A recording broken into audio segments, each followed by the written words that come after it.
Yo, Flurfs, I hope you're all doing well on this awesome evening. Thank you all for coming. Glad you could make it. We have in the house Neil Constantino and Jeff Conkel. How you guys all doing?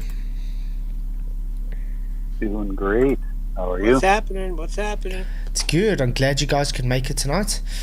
I thought I found an interesting video. I haven't watched it through, but it's from a channel called Planet Peterson. What a name. And yeah, interesting. And Spuddy's also just hopped in. How's it going, Spuddy? Hi guys, everybody all right? Yeah, doing well. Good. Guys can see I'm longing for the beach with my background going on here. Gorgeous. Yeah, it's quite nice there. I must say the weather's good today. Not too much wind. Anyway, so I've got 29 votes already, and it says he actually had arguments to debunk flat earth. Yes, he did, 45%. No, at least he tried, 48%. And I'm in the middle, not sure, that's 7%. Well, it's good to see everybody here, and thank you for voting. Please do share the show and hit the likes, as it does help to get the show out to a further audience. And then I got the link for my wife's mom's surgery, if anybody is able to help still. Thank you very much. Okay, so I'm just going to say hi to everybody that's in chat. PJ Cruikshank was there earlier. Hope he's doing okay. I'm sure he is. Jeff Conkel, good to see you as always. Sean Hawkins, thank you for coming. Tuna Sandwich IQ Man. Moxie, thank you for coming. Alan Nordstrand, shout out to you, mate. Thank you for being here. It's always good to see you. Professor Harvester, good to see you too. Kirkland 1972, thank you for coming as well. It's good to see you. Michael Kahn, thank you for coming, but he had to leave already, unfortunately. Mandela Effect, Jonathan Bradley, also good to see you. Derek Nelson, thank you for coming. Into the break, great to see you too. It's awesome to see you, mate. The Zorg was here also, but left already. He was scared because, you know, they always leave as soon as the show starts. And then we have Two Wolves in as well. Good to see you too. Well, there's a lot of people in tonight. Jamacho Wombat, thank you for coming. And I think that's everybody I saw there. And then Jeff Cass said as well, if I haven't said hello to you, it's good to see you, mate. Thank you for coming. I'm glad you could make it. And Dalwest Watson, hey, haven't seen you in a while. Blind Spot OG2, Pure Medicine, good to see you too. Neil Constantino, Cygnus Step, it's me again. Larry Silverstein's insurance policy, hey, good to see you too. Max65, FE Nation, Sea Lightning 300. Okay, kind of out of breath there. Into the break. I came here to chew bubblegum and flurf. I'm all out of bubblegum. It's good to see you. Into the break. Thank you for coming. So, before I start the show, what do you think the guy's going to present? I don't know, but what was the percentage you said that said he had proof? 39%. 39% now. Yeah, for 33 votes. What are they listening to? I have no idea. What are they idea. hearing that I'm not?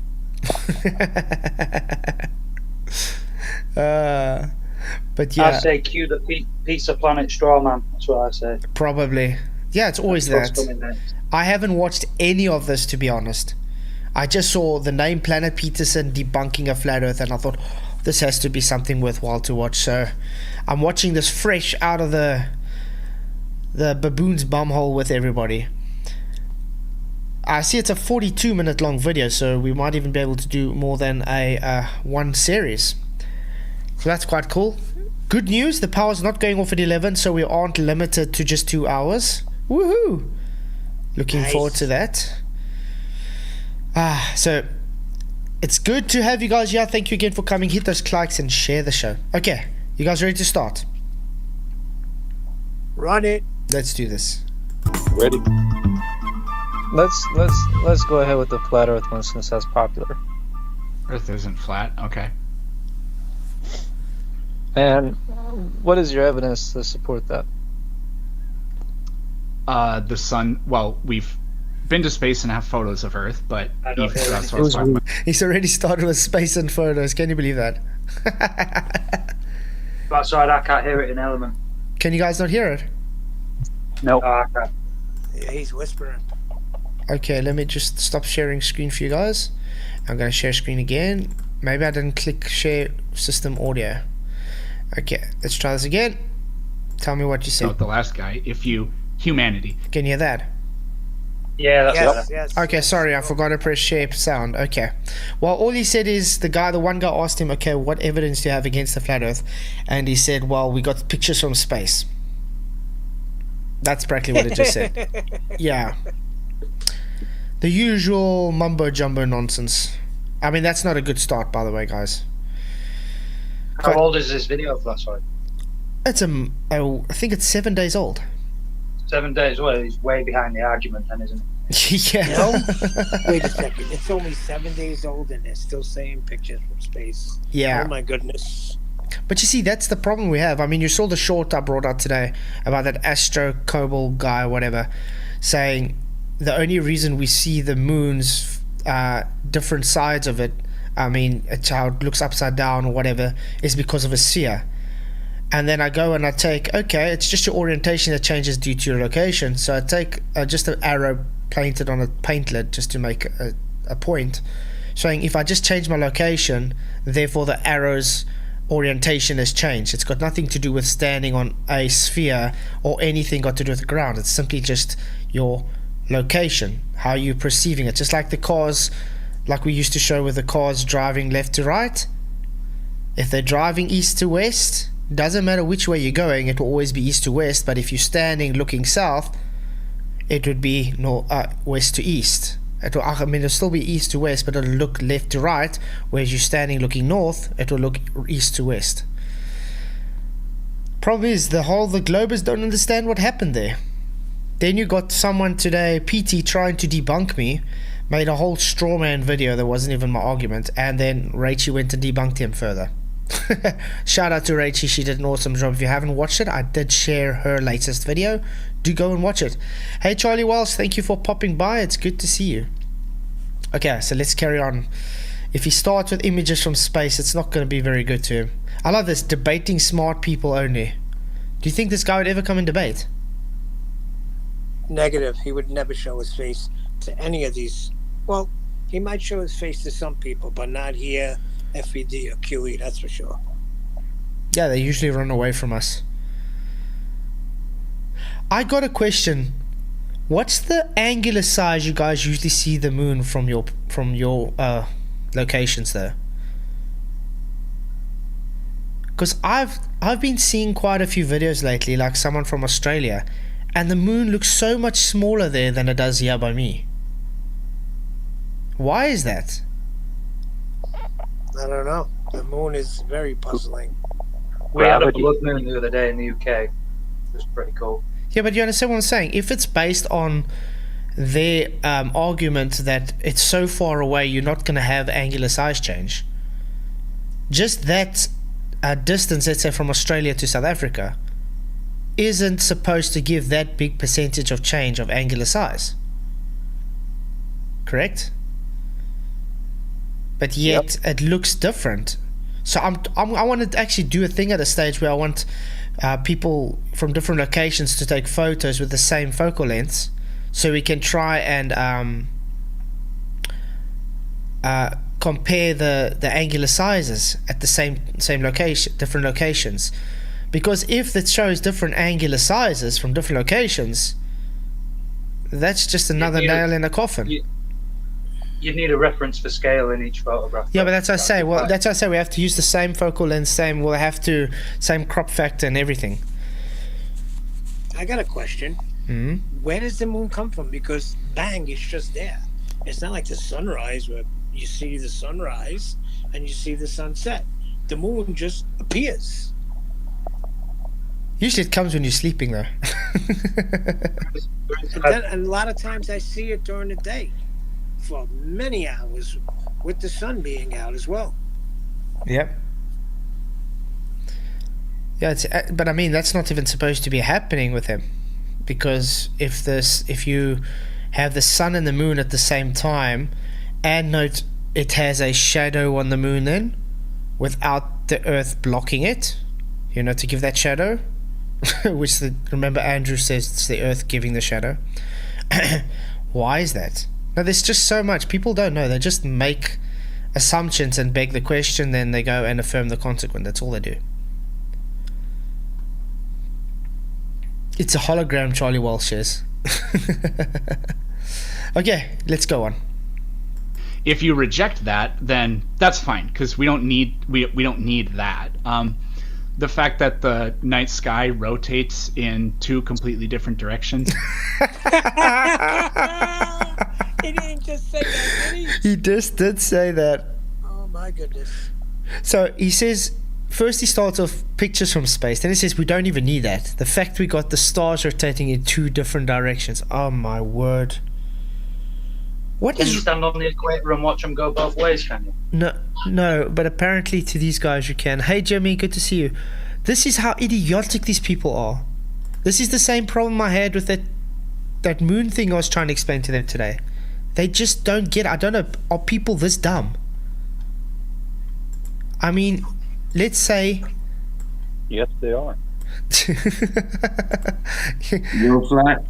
Hey PJ, it's good to see you, mate. Well, I'm in on my phone at the minute on my mobile data. I don't know what's going on, but I haven't got no internet. I don't know why. I haven't got a clue. It's the on the hub. They've got 3 lights, in the first light's on, but the middle light that says internet is off. To start off with, I just thought it was the wired part, but no, because it was still letting me hook up to Wi-Fi, but none of it's working. So I don't know what's going on. So I'm not going to be able to join unless, you know what I mean? Because I can't see the YouTube and that at the same time. But if it comes back on, I'll fly back in. Okay, guys. No, I'm not showing video. Oh, sorry, guys. Again, guys, I apologize. I am only human. Okay. Okay, guys, there we go. I'm going to phone the company, see what happens, and see if there's a fault or something, because I haven't got a blooming clue what's going on. Okay. All right, guys. Okay, shot. Bye-bye. But it's good to see you. Okay, guys, so this would be Naughty Elephant splashes water, northeast, southwest. Okay. Now, the stars would be moving east to west, just like the sun moves east to west, the moon moves east to west, everything moves east to west, correct? Yeah. Okay. Now, if we are standing here south and we're looking north, what are we going to see? We're going to see it going from right to left. Let's do it this way. Right to left, just to make it understandable for the people. Okay, so we'll see the stars rotating right to left. Now let's go to the northern part of the earth. It doesn't matter, you can just go north. And now we're looking southwards. What are we going to see now? It's going to go from left to right. Uh-oh. Do you see the issue here, Globies? Hey Liefie, dankie dat jy gemaak het. Ek's baie lief vir jou. Ek's baie bly dat jy gemaak het. It's always good to see my wife in. Really appreciate her support. Jolly Man, good to see you. Austin Murphy, thank you for coming. Glad you could make it. So, this is very simple. Don't they claim that they're looking south at Sigma Octantis, though, to watch the star rotation? Yes, they do. It's got you looking north, isn't it? Mm. From the southern hemisphere. Yeah, well, let's just say, we'll say this is the arbitrary equator for PTEC. Equator is actually just begging a question of a globe, but it's fine. Okay, we got the equator there. Now, we're standing now, this would be, let's say, South Africa. Blah, blah, blah. Okay, South Africa. And we're looking up, and, well, obviously South Africa is going to be more. But I'm in the south. I'm looking up. Now I'm going to see all the stars moving in this direction. Every single star from my location will always be moving left to right, east to west. So what happens when I stand here on the equator and I look up? I will see, still, if I'm facing this direction, what I can see on top of me is still going to be going this direction, and in front of me that direction. But now let's say I'm just looking straight up and I'm now facing this way. What you're going to see? You're going to see these stars go this way, and you're going to see these stars go that way, and these stars they all go the same way, from front to back. Now if I stand the same way, looking west, everything is going to come back from behind me. There's no such thing as stars go one way and stars go the other way. That is just a glober talking out of ignorance. It's as simple as that. Sean Hawkins says to Neil, I challenge you to debate me one-on-one. Neil? Tell Sean Hawkins I wouldn't waste my time. He's been addressed for years. If Exactly. you're going to stay in that paradigm, I won't waste my time with you. But Well- it's nice to know that you want to debate me. Yeah. And you guys are always welcome to be by the way, Sean, so when are you going to debate me, mate? You always claim I'm so stupid and you always debunk me. I'm right here. When am I going to get the honor to debate the great Sean Hawkins?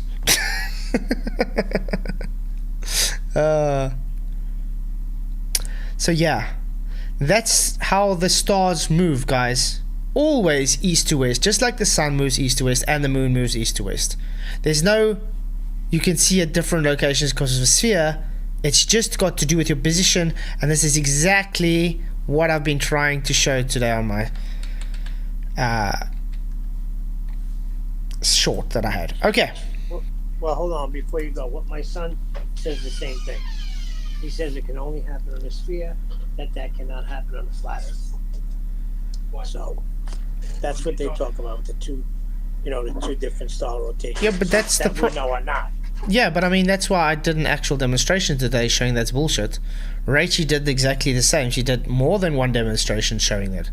You guys want to see Raichis' video quickly? Sure, run it. Let's see how's. I've never seen it.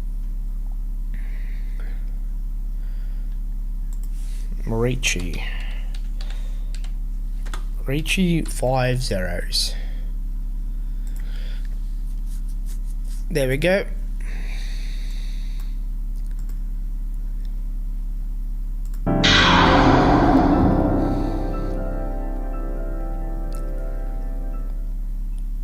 I mean, compare the moons. This only makes sense if people in Australia are upside down relative to the northern hemisphere.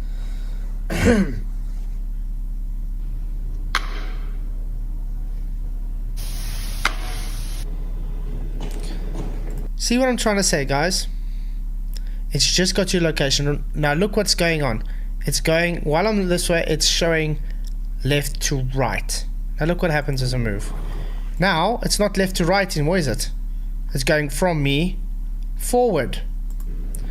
Now let's go other side. What's it going now? Now it's towards me. Now I'm underneath. Same. Turn it. The orientation changes. That's all that the argument was about. Orientation changes due to your location, how you observe it. It's got nothing to do about a sphere. Now she's showing this as well. Top right, moving location.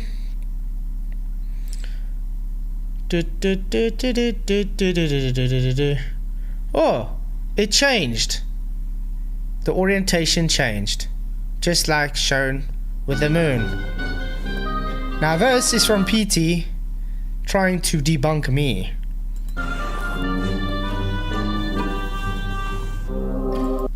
How will the little red observer see the moon as he travels around an ice wall? First of all, this is a straw man. Did I say anything about this? And why is he putting a sphere with a smiley face in the middle of a disc? It's not even what I was arguing for, was it? I might have to pause this music. At least Raichis doesn't talk here, but look what he's saying. You see, if you go around the ice wall, you're always going to see the same face. Note, guys, that these guys don't do demonstrations. They take computer programs and draw it on and say, you see, this is a demonstration. No. Hey Yannick, good to see you, mate. Yeah, Taylor Raichis did a good video about this a long time ago as well. Exactly. Many guys did. Gonna put the music on. So that's... See, does the face ever look upside down? What the hell? But this is what they do. They have to straw man, and then they call me dishonest. Congratulations. But then Raichis goes and does exactly what he says won't show. Whoopsie. Is the orientation changing like we claimed? Oh wow, yes it is. This is how pathetic these guys are. They don't even know how it works. How you perceive things based on location. And even a sphere. Look how it's going to change.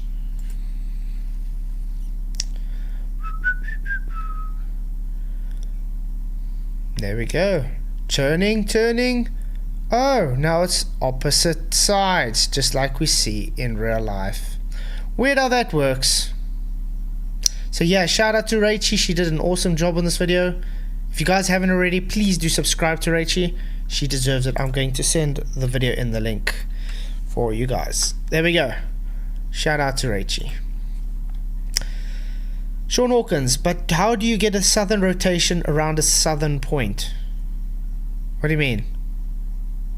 You know, Sigma Octantis is only a given point in the south, just like Polaris is a given point in the north. It doesn't make it a sphere. It's just the point of movement, of apparent rotation. And nice to know you're conceding it's the stars moving, not the Earth. Yeah, that's another one. You know what, Flatzoid? I'm so tired of people looking up to tell me what I'm living on. I'm sick of it. I don't even want to address it no more. It's measured flat. It's navigated flat. You can't have gas pressure without containment. That's it. It's lock solid. It's over. Exactly. I don't want to hear about star rotation anymore. Yeah, I mean, this is such a 2014 argument. I can't believe we still have to talk to the people today about this. And the sad thing is, most of the people we have to explain this to over and over are the ones, like Sean Hawkins, that's been in this for years. This is how bad it is. I don't understand. I mean, believe it or not, Andrew Johnson today was moaning with me about downward acceleration of helium balloons. No, he did not. Please tell me you're kidding. No, I'm not kidding. I'm going to get that in the numpty clips. Let me look for it quickly. Where's numpty clips? So gas goes down, go boom, boom now. No. It doesn't move in all directions. It only goes down now. Okay. No, he Got it. was saying, where's the numpty? Can someone tag me in the numpty quickly? I don't have it on my PC. Why not? Where's numptiness? Anybody know where the numpties are? I can't find it. I got it on my phone, but I just can't seem to. All rooms should be here. There we go. An Ellemnet? I got it. Okay, I got it. Maybe we should find out why Sean Hawkins is so retarded. Oh, I know. It's because he feels the need to want to be accepted by everybody. He's a lonely old man, guys, and he needs help. He needs prayer. Is this the Sean that struggles with pipes and gas pressure? Yes, the same guy. Like the same Sean? Yeah, the same Sean that says take a bucket of gas and tell me why it's not held in, when that's our Right. exact argument. Okay. Just want to make sure it's the same Sean. It's the same Sean. But anyway, look, guys, this is the Andrew Johnson, the guy that showed us 4,000 kilometers of flat horizontal baselines. This is his latest argument, guys. The downward acceleration of a balloon will increase towards the poles. What's so hard to understand? I said downward acceleration of a helium balloon going up. Do you see the idiocy here? Which vector does a helium balloon travel, guys? I've never seen one go down. Helium balloons travel upwards, correct? Correct. So they accelerate upwards. This guy's saying they accelerate down. Towards presupposed poles. Maybe in La La Land. Wow. It's like insane. I still don't know how these people get it right. But yeah, it's good to see you, Blind Spot, as well, for coming in. Okay, let's carry on. Yes, we're only 38 seconds in the video. Jimmy says you're not understanding negative accusation. What? Depending on what hemisphere you're in, and it rotates around 2 different central points. That's physically impossible if Earth is flat. No. I can have it do that around a donut if I wanted to. It's the stars moving in the same direction. It's your vantage point that gives the direction you see it. Either left to right or right to left. But it's always east to west. No matter where you are on the ground. This is just ignorance. This is literally ignorance, Spewja, guys. So there's that. Correct. The fact that the sun sets. The fact that you can... The fact that the sun sets. Yeah. How much more times which is demonstrated on flat surfaces. You get a setting sun because it's optical, not physical. It doesn't physically go down. You'd swear this guy just literally got into this thing now. I think he's just done a quick Google search, made a list, and then he's just parroting it off, basically. Maybe. He's done zero research. He hasn't gone to the right places at all. If he has, he would not be starting off the way he is. No, this is like really crazy. So he'd be addressing some of the serious questions, like the up-to-date questions, not the 2014 act. Yeah. It's kind of like, oh, hey guys, the sun is setting. Never mind, pack it up. FED 24/7 flats. Everyone has been wrong for 8 years. The sun sets. Who knew? Thanks for sharing. It's just like, come on, dude. Exactly. It's pathetic, actually. Oh wow. The horizon dip angle.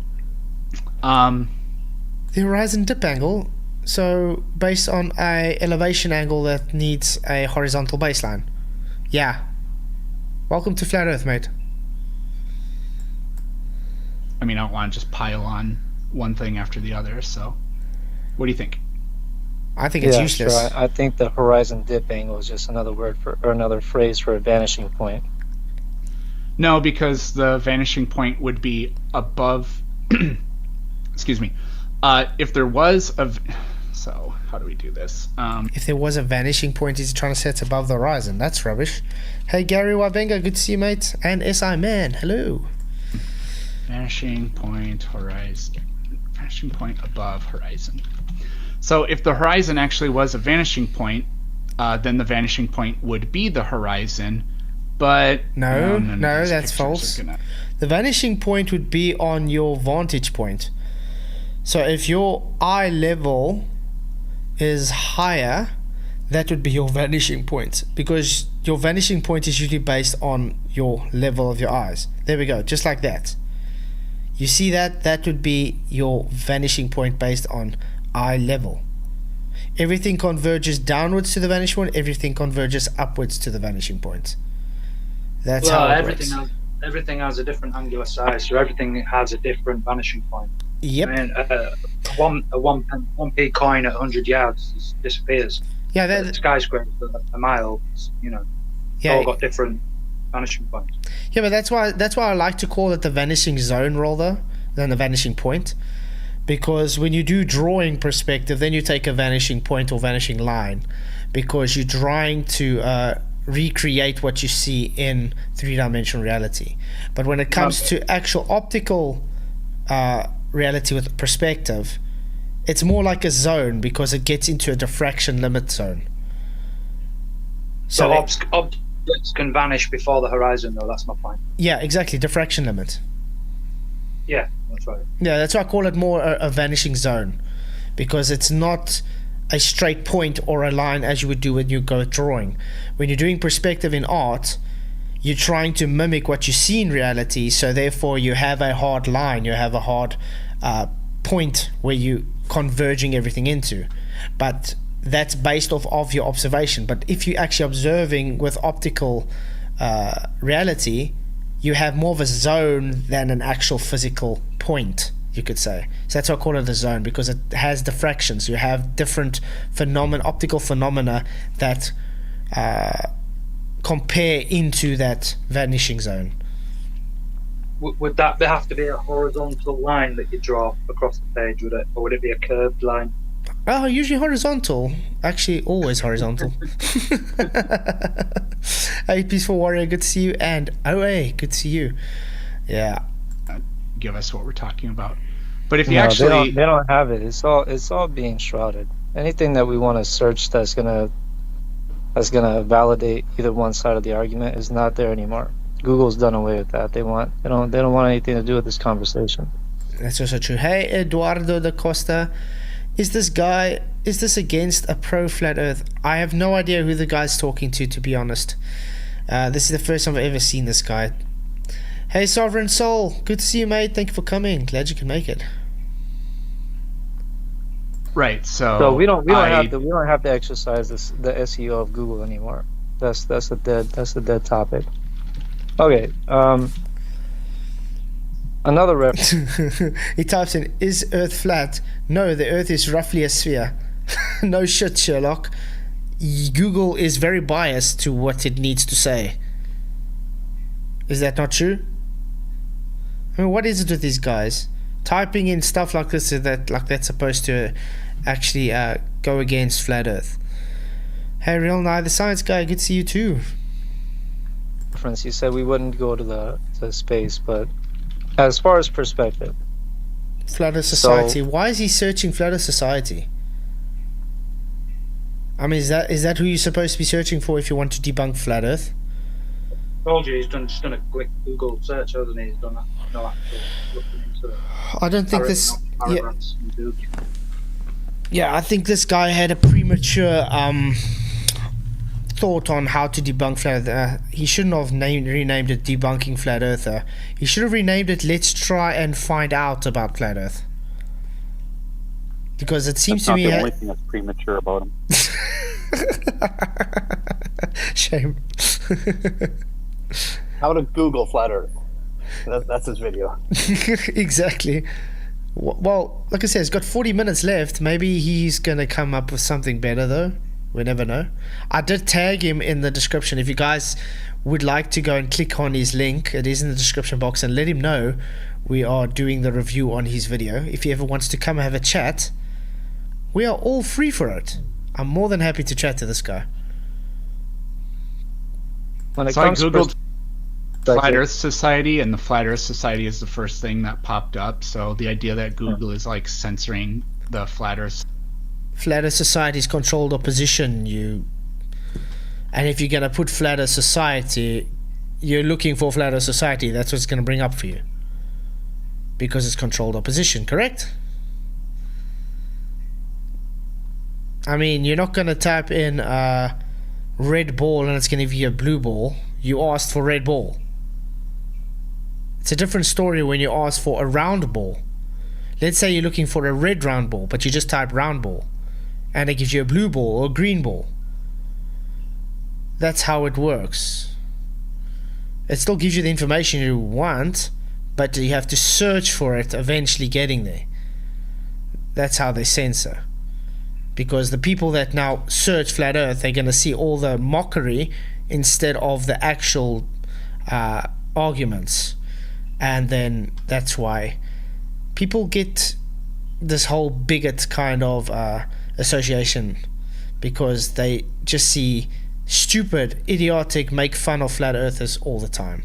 They don't get the actual grunt of the actual flat earth things presented. And then when you type in Flat Earth Society and it comes up, it's because it's controlled opposition. They want you to see this because that's straw man. It's not what we push. It's not flat earth.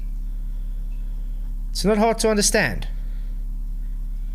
Society is not empirically supported. Anyways, what about space? I didn't say it was empirically. I didn't say bias. I said we're not going to find it for the support of either side of this conversation. I'm very clear on what I say, and I know what I've said. Hey, Carl, Paul, good to see you, mate. Any attempt to twist it will just be your own delusion. But anyways, I know what I said. I said both sides of the argument won't be supported by Google. However, I will digress. when it comes to the observation of the rotation of stars from a different point of a hemisphere, you can still have a semicircle, you know, and even the flat Earth is a sphere. I mean, think about it. Nope, If you it's have a half flat, a sphere. okay, I'm sorry, you interrupted. I wasn't done, but anyways, it's a sphere because Flat Earth dome. Yeah. Yes, you have what you call the field of view. Your celestial sphere, dome or whatever, is due to optical, how can I put it, field of view observations. Everything has a limit. Let me see if I can draw it out somehow. I did draw it before. Wait. I think I'm going to go get it like this. I think it was on this one. Yeah, the beloved one that the Globies hate seeing. Globies don't like seeing this, guys. Let's want to see what. Okay, cover your eyes, Gordon. Okay, let's just take this guy for instance. He's got a field of view dome. Okay, this is his maximum he's able to see, because this is based on a field of view. So if your maximum, let's say your radius to your max, that's the max distance you'd see. Okay, can I draw now? I don't know. Anyway, let's just say from that point, from your eyes to that point, is the maximum distance you can see. That distance will be equal right through your field of view. So that's why with the lower you look down, it seems like it's dropping due to perspective, because the radius stays the same, and that is the maximum of your field of view. That's like the easiest I can explain it to you. So that's why it looks like a sphere, a dome, a celestial sphere. Not because it physically is a sphere. It's because it's based on your field of view. Hey Mark G, thank you for coming. So yeah. Nope, it's half of a sphere. I'm sorry. It still did not make my point. I mean, you're very good at just jumping in there, so kudos to you.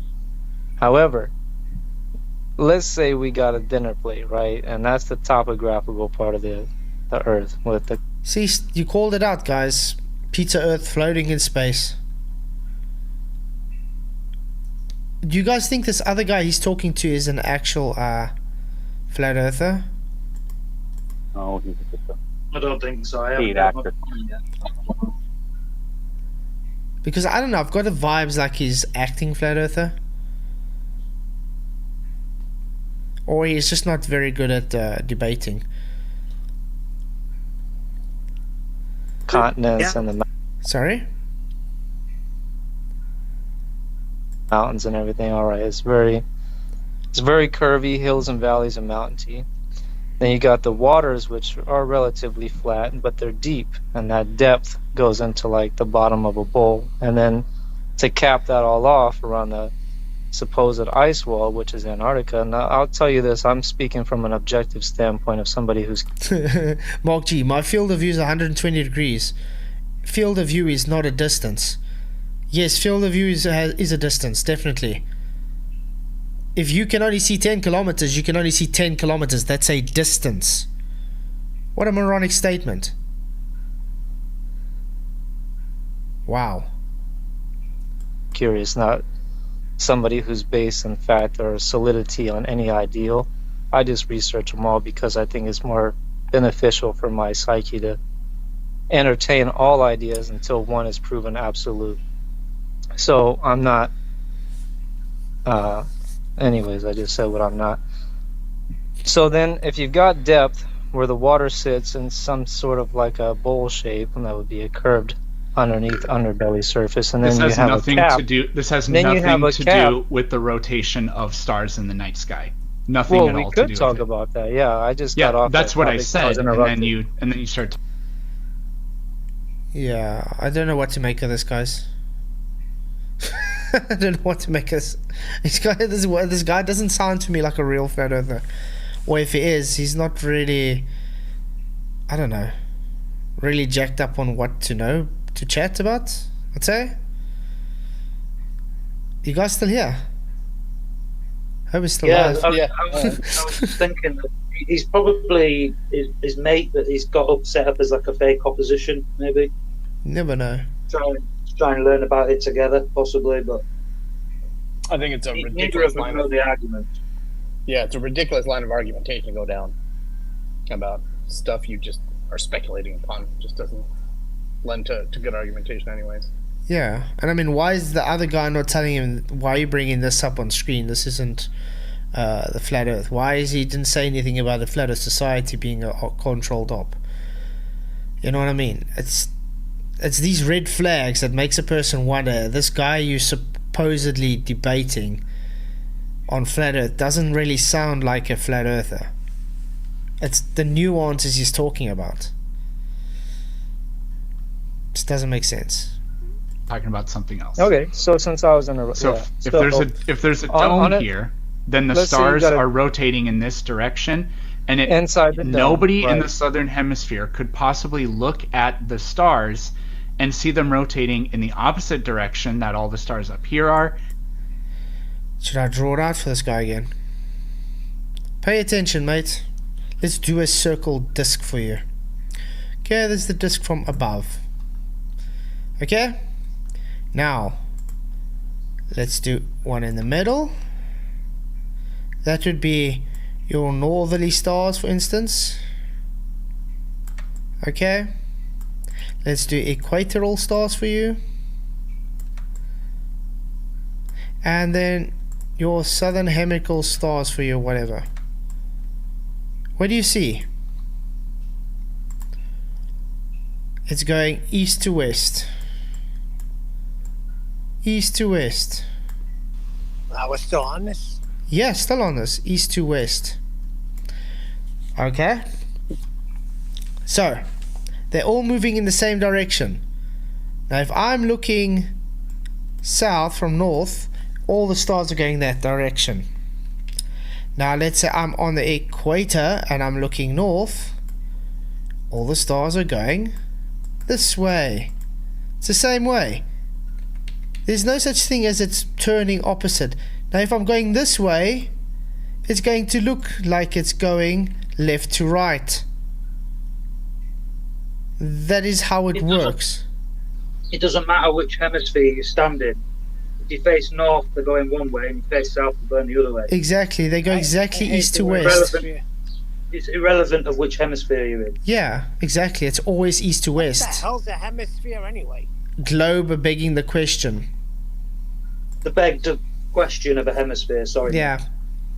No, it's a joke. You know what? When they come on and they start talking about different star rotations, that's when you gotta say, pal, please come back in another 10 years.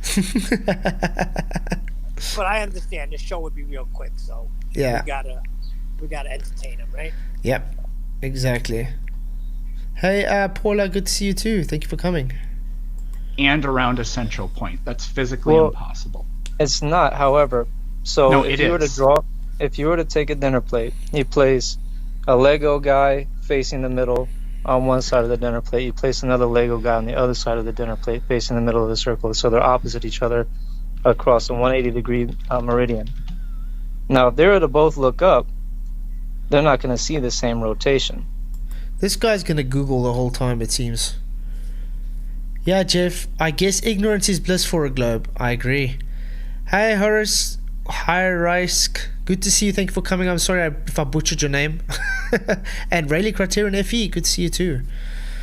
It literally looks like to me that this guy got into it like now. He's never heard of the things before. That's how it seems to me. Definitely. It's like he's just a hop. Got into it and said, I got all the answers. Quick Google search. Yeah. It's, Let me just Google it and debunk it. or he's just hopped onto McToon's site somehow, got it somewhere, or saw a Simon Dan video on YouTube and said, oh, people think the world's flat, let's try and see what we can debunk. When I think Flatzoid, I think what's interesting is that oftentimes I'm fairly new to the subject, but I've noticed with the videos you review or what I see on FED, it's oftentimes that the globe believers are debunking what they think the flat Earth is. In other words, it's a caricature of the flat Earth. It's ice walls and all this absurdity, rather than confronting the evidence and the scientific explanations directly. It's putting caricatures in place, or straw men, however you want to phrase that, and then burning down those straw men. Like, good for you. Go to the Flat Earth Society, debunk that. But that's not what we're claiming, right? And so it's just interesting. Yeah, exactly. And That's it's ingenuous too, because we put in, right? We send them messages. We're reviewing your video. Come on and have a word, and nobody comes. Mm-hmm. But that's to the. Part of the problem is when you take away the model, they want something to replace it with, and if you don't give them that, then they're going to just build their own straw man. Yep. But that's the problem, because they follow people like Not a Professor Dave and Simon Dan and McToon and all of them, and they just think, oh, these guys are brilliant. They just debunk flat Earth all the time. And then when you actually go and watch their stuff, and you realize, if you take it to logical, critical thought, they don't have anything. They haven't debunked anything ever. They've only been trying to burn straw mans. And when they actually come and try and defend the globe, they fail miserably. If anything, they make our argument stronger. Exactly. Hey, Price of Adam and Brian Stavely, good to see you guys. Glad you could make it.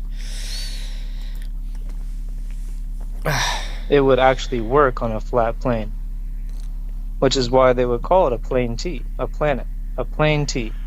That's not what planet That's why means. it's an aeroplane. So It's a plane. It's an aeroplane. It's a vehicle. That's why I say this guy's not a flat earther, guys. Who the hell is that guy? Plain T. That gives me a huge red flag. Yeah, this gives me a huge red flag when a flat earther says planet, plain T. Because it's not a planet. A planet is specifically a spheroid in space. Plenty of bullshit. Yeah, that's what I say. There's really red flags pushing up with this guy that's supposedly a flat earther. Well, if you guys would do me a favor and comment this guy on his channel and say we invite him for a chat, that would be cool, because I'd love to chat to this guy. Then we can explain to him how things actually work, because he seems to not have an understanding of even how rotation works. He has to look up a turning cog. Yeah, to be honest, I think we could debunk the flat earther he's talking to just as well. Like, it's the guy just doesn't, on the other side, just doesn't seem to be making a whole lot of sense in the first place. So I think having this guy, first of all, I agree, Flatzoid. Everyone, go comment on his video and see if he'll come on, because I think a conversation with someone like Flatzoid, who can critically think, might show them. Oh, sorry for the background noise. I'm okay. Anyways, you get what I'm saying. Yeah, as I say, so do message the guy. It would be great if we can get. And I mean, you know what, guys, how much videos have we done, and we've asked people to come talk to us? Not one even tries to respond to us at all. Not just you, Nathan as well. Everybody. Oh, the one guy came, the Learns guy comes. Oh yeah, Matthew Learns. Yeah, I remember he The went only there. guy, yeah. Yeah, but he goes on there with how can I put it? Dishonesty. He doesn't. Yeah, he's an outright liar. Again, Sean Hawkins, I'm still here, mate. So when are we gonna have our debate? Not that it would be a debate with you, but when are you gonna come and actually chat? I'll moderate it. I'll make it nice and neutral and unbiased. Sean and Definitely. Flatzoid. That'll be great. He's in chat claiming atmospheric pressure. He's in chat claiming gravity. I mean, come on. It's a waste of time. He's actually just a troll. Kirkland 1972, you also welcome to come. He says Flatzoid can't think. Yeah, that's why I'm here all the time, and I got people keep on asking to debate me and then end up running away, or they have to try and gang up on me, and then they make my points at the end of the day. Weird. No, the people that don't think are the people that still believe they're living on a spinning water ball with Mhm. gravity keeping them on this ball. Yeah. Hey, Florida Mark, good to see you. The thing Real- is with that here is you don't see the magic trick until somebody shows you how it's done. Mhm. And once somebody shows you, it's obvious.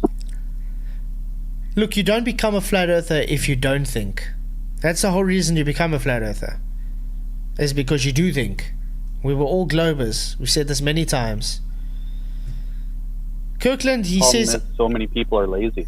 yeah, Kirkland, you can come in now if you want to. He says I run off. I have never run off or backed down from anything, dude.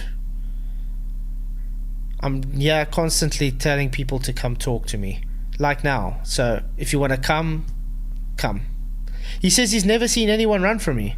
Wow. Shows you how much streams this guy's been on, eh? Practically, what, 80% of my streams I tell people to come on, correct? And then they don't come. They run away, they make excuses. Weird. Anyway, enough of the trolls. Let's carry on. So that flies in the air over top. So, anyways, this is the dome, and the stars are what the flat earthers tell us is the stars are affixed to the dome. See why I say that guy's not a flat earther?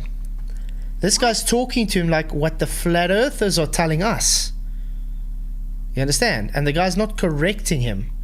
He's not a flat earther. I think it's just one of his mates playing flat earther. That's what's happening. Right?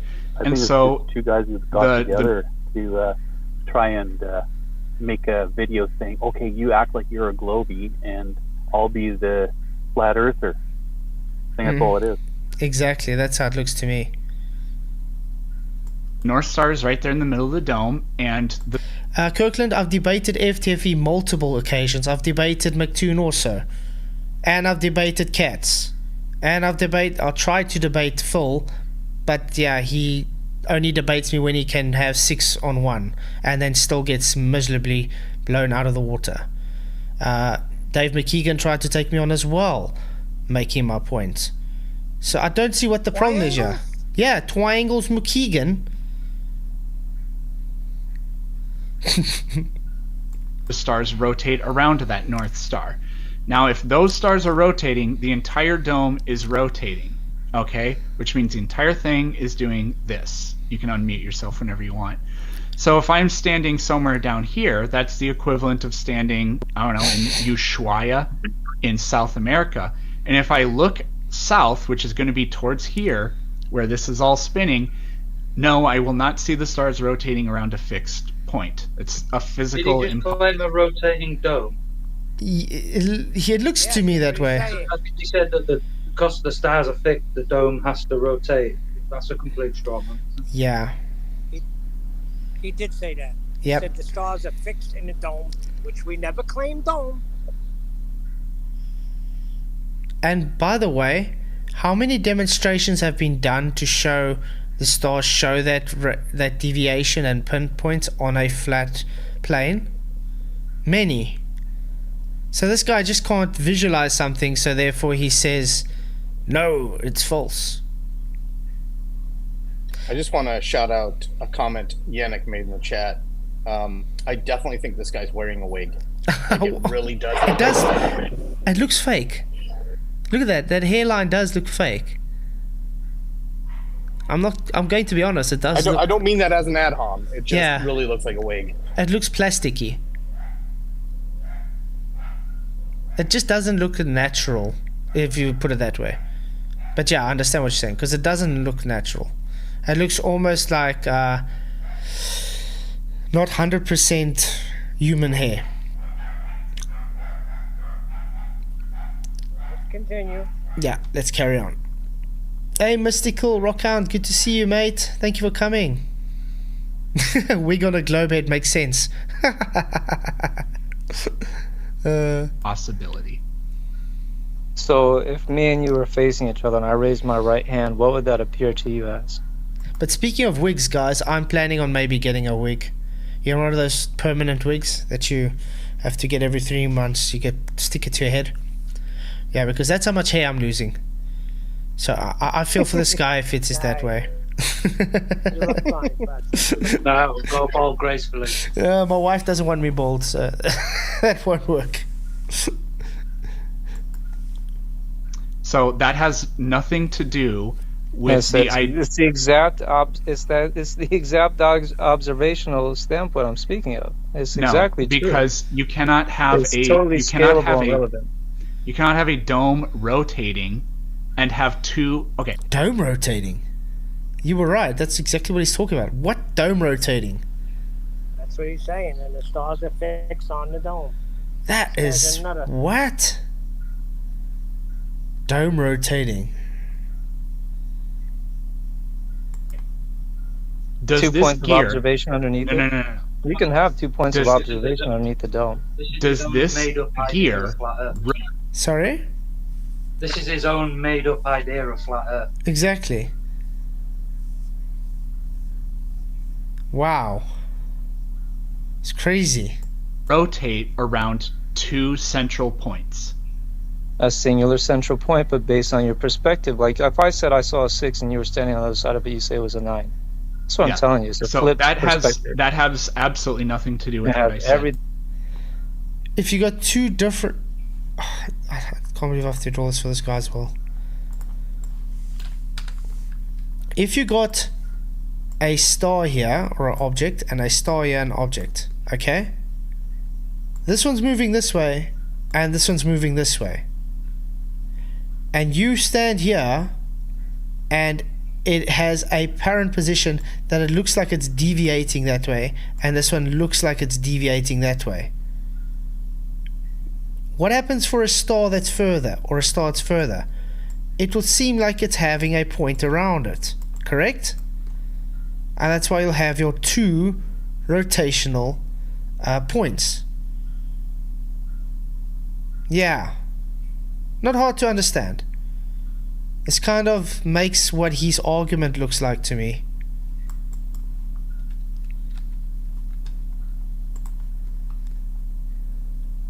Going to do with it. Does You're this looking at a gear 6 and a 9 in this.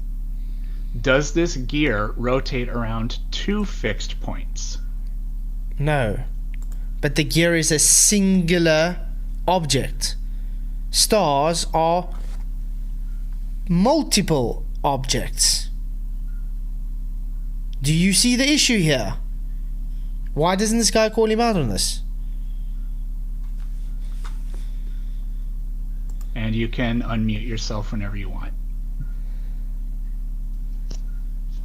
I'm not the one muting myself. I've already answered you once. I said yes, it's rotating around a fixed point. However, Okay. I said that fixed point Nope. was a 6. Stop. It's Well, because so why it's do you get to not. interrupt me and get to mute me? I'm speaking and you interrupt me.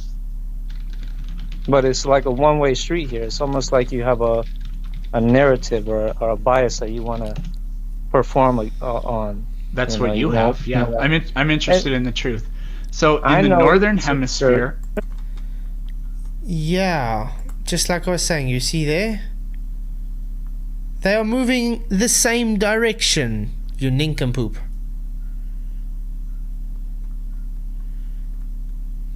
in the My northern Sorry?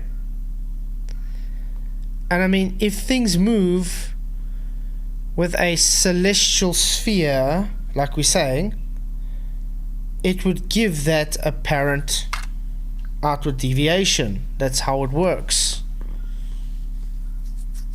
hemisphere, the stars rotate in one direction. In the southern aware. hemisphere, I know, they that's what rotate we're in the speaking. opposite direction. They don't That rotate in means opposite direction. That we have two fixed points of rotation. A flat But they don't rotate in opposite directions. This guy's an asshole. He doesn't have an answer, so he's holding it to the question, really. So we're not going to. It's just going to keep going around in circles. Yeah, but I don't know why the guy just doesn't say to him, listen here, it doesn't have two opposite rotations. End of discussion. He Stars doesn't rise have in that the east answer. and set in the west. Rise Yeah. in the east, set in the west, save for Polaris. Exactly. End of story. Yeah, exactly. Earth On a flat Earth, that is a physical impossibility. The flat Earth dome would be doing this. As you No flat Earth dome rotating, as you're saying. Hey, Truth Over Comfort, good to see you. admitted, there is only one point of rotation, which means that this observation, or both these observations, physically cannot happen on a flat Earth. It doesn't matter if... Shows you this guy can't think in 3 dimensions. False dichotomy. Yeah. Well, he's saying it can't happen, but he's not explaining why it can't happen. What happens if... Has anybody ever been to an air show before? And you have, let's say, 5 jets or something next to each other. And those jets fly above you. You standing here and they fly over you like that. Okay? Does it seem like the outer ones are going wider from your field of vision that way? Yes. Because the further they go, it seems they are arcing away. That's how it looks to the stars. If it's coming above you, it's following your field of view vision.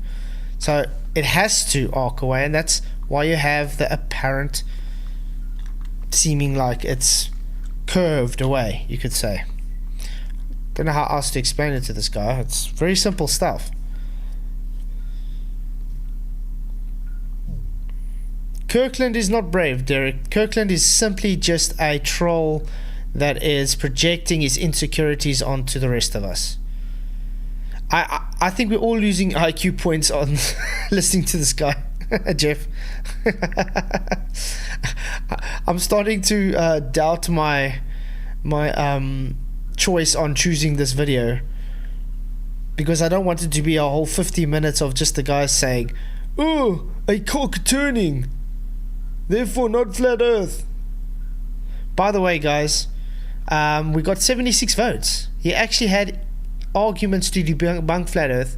Yes, he did 29%. No, at least he tried 64%. I'm in the middle, not sure, 8%. Ooh. Did Kirkland run away? Oh. One person's over here, and then the other person's over here, and they look at a central point in 2 perspectives. No, perspective cannot make this have 2 central points of rotation. Have you heard of the double slit experiment? That has nothing to do with the shape of the Earth. It has everything to do with perspective, sir. My point of view...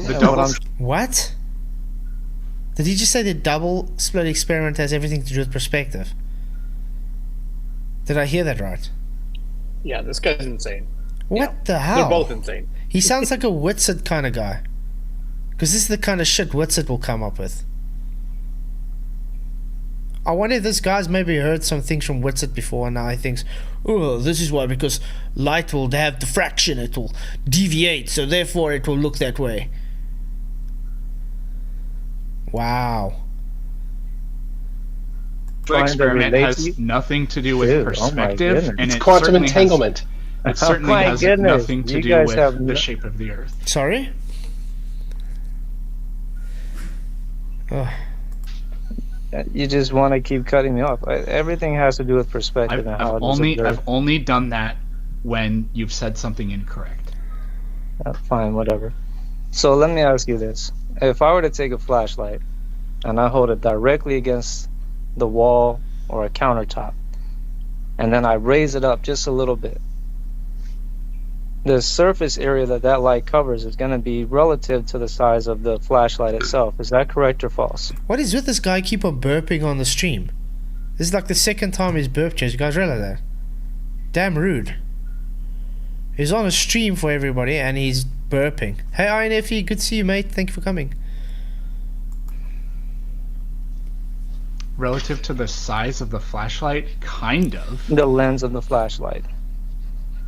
Yeah, kind of. Yeah, the shape of the lens of the flashlight. Okay, so it's yes or no. Yeah, kind of. Yeah. Okay, good. So we got something going. So now, if you pull the flashlight further away, does it cover a wider range of that surface of the countertop or not? Yeah. It does. Right. Okay. Awesome. We're on the same page. Is the sun a flashlight? We have common ground. Of course it is. It's something that emits. What? Is the sun a flashlight? Of course it is. Sorry, this guy's not a flat earther. I'm sorry. He literally says, is the sun a flat light? This so-called flat earth says yes, of course it is.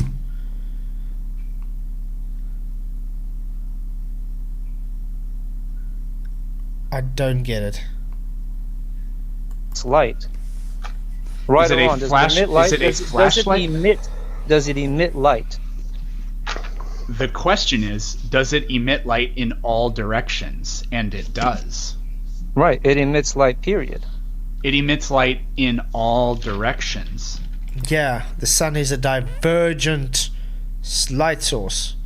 So therefore you're debunking your own argument, because according to your heliocentric belief, it's parallel sun rays, correct? Whoopsie.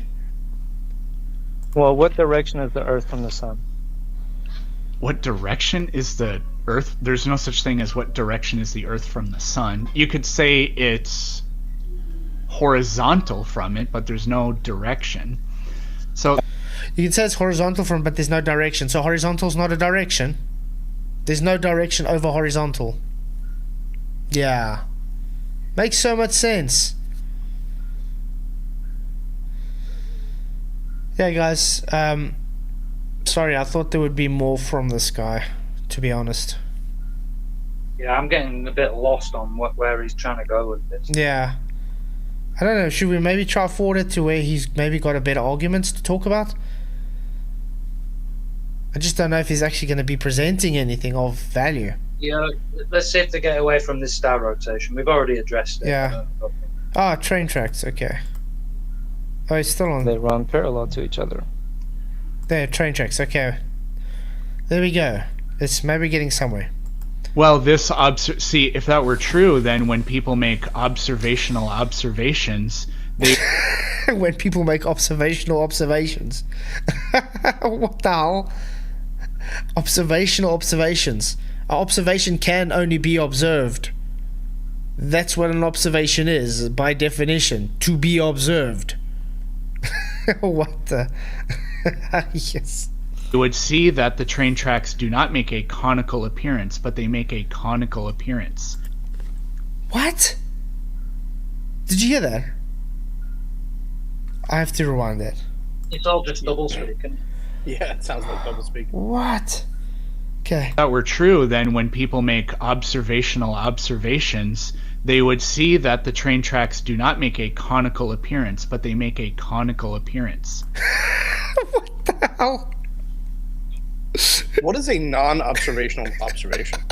Exactly. That's what I want to know. And how do you make a conical observation appearance without making a conical appearance, whatever he's talking about? It's called convergence, you bloody fool. It's simply perspective. It's a convergence. Wow.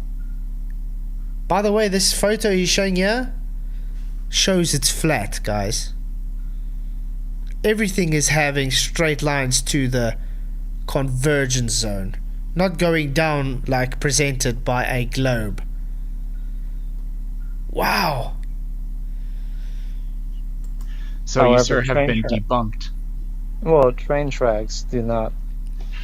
They are not moving the same way light moves. Sounds That like is not something a you're going to have debunking. to prove. You see, this is the problem. This is what I keep on having to explain to the Globers as well. Okay. Train tracks.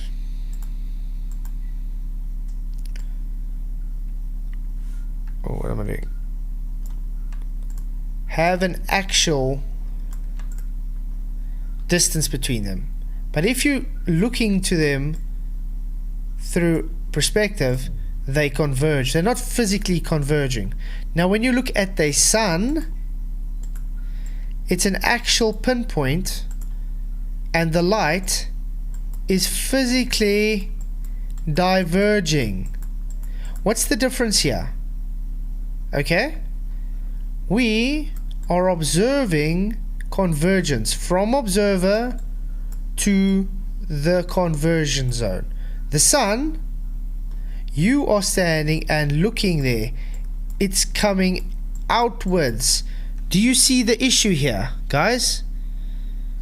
It's not perspective to the sun's rays because you are observing to the sun and it's diverging from the sun. It's not converging, it's diverging. Okay, Spuddy, I have to jump out. Kids kicking off. No stress, mate. Thank you for coming. It was a real pleasure having you on. Provide some supporting evidence for. Well, I did. I anyways. provided a very basic experiment. You take a flashlight, the closer you hold it to the surface of an object, the smaller the surface area it covers. The further you hold it away, the greater the surface area it covers. Yeah. Now, so from the an problem observational is, standpoint, if we're on a ball some 93 million miles away from this light, and the light still reaches us, it should. Hey Raichi, good to see you. Do they not understand our points on purpose or literally just don't understand it? I ask myself. I ask myself that too. Are they being willfully ignorant or are they just stupid? I'd have to go with the latter. Yeah. Reach us down as parallel. It should not come through It as does. conical. no, it's not conical. These train tracks are not conical. They're parallel. Not conical. Hey Sleeping Warrior, good to see you. Thank you for coming. Yeah, the train tracks are parallel. Physically. Optically, they're converging. Yeah. They're not physically converging. But do you see how they come together? Because things that are parallel, the farther away things are, the smaller they appear, which includes the gap between parallel lines. So there we go. Yeah, and by the way, guys, he just debunked every anti-flat earthers argument. On a flat earth, you shouldn't see a sunset because parallel lines do not converge. Correct? What did he just say? Because things that are parallel, the farther away things are, the smaller they appear, which includes the gap between parallel lines. Whoops. So there we go. So the light coming from us. Yeah, never seen conical parallel lines before. Exactly, Paula. This guy's trying to sound intelligent, but wow. It's not perfectly parallel, but it's like 0.000 something degrees. We can do the math if you want. Calculate angle of triangle. I've done this math before. That's not us doing the math. That's the government doing the math, and we're trusting it. The government? Okay, you're See what I'm saying? This guy's not a real flat earth. I'm sorry. obviously a troll. But you can just do the math yourself if you completed trigonometry. You don't need the government to do it for you. He didn't. Isn't that McToon in the background? Did that sound like McToon, guys? Yeah, hang on. There's 3 people there now, right? Yeah, and it sounds like McToon in the back. I'm gonna rewind this. Wait, that sounds like McToon's voice. Listen. The government? Okay, you're obviously a troll. But you can just do the math yourself if you completed trigonometry. That's McToon.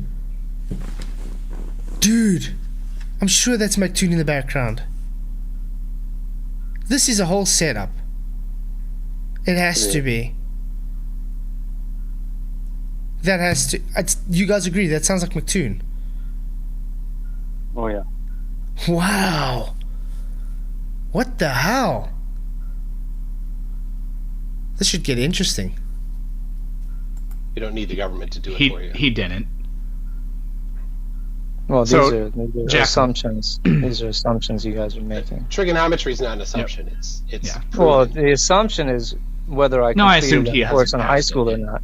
Yeah. It's So, all right. You guys are very, Yeah, very I high think- in your I ego. think I you see that. definitely I did see not how do high in your trigonometry. ego you are. Jack, I have do you done understand. trigonometry? Yes, I have.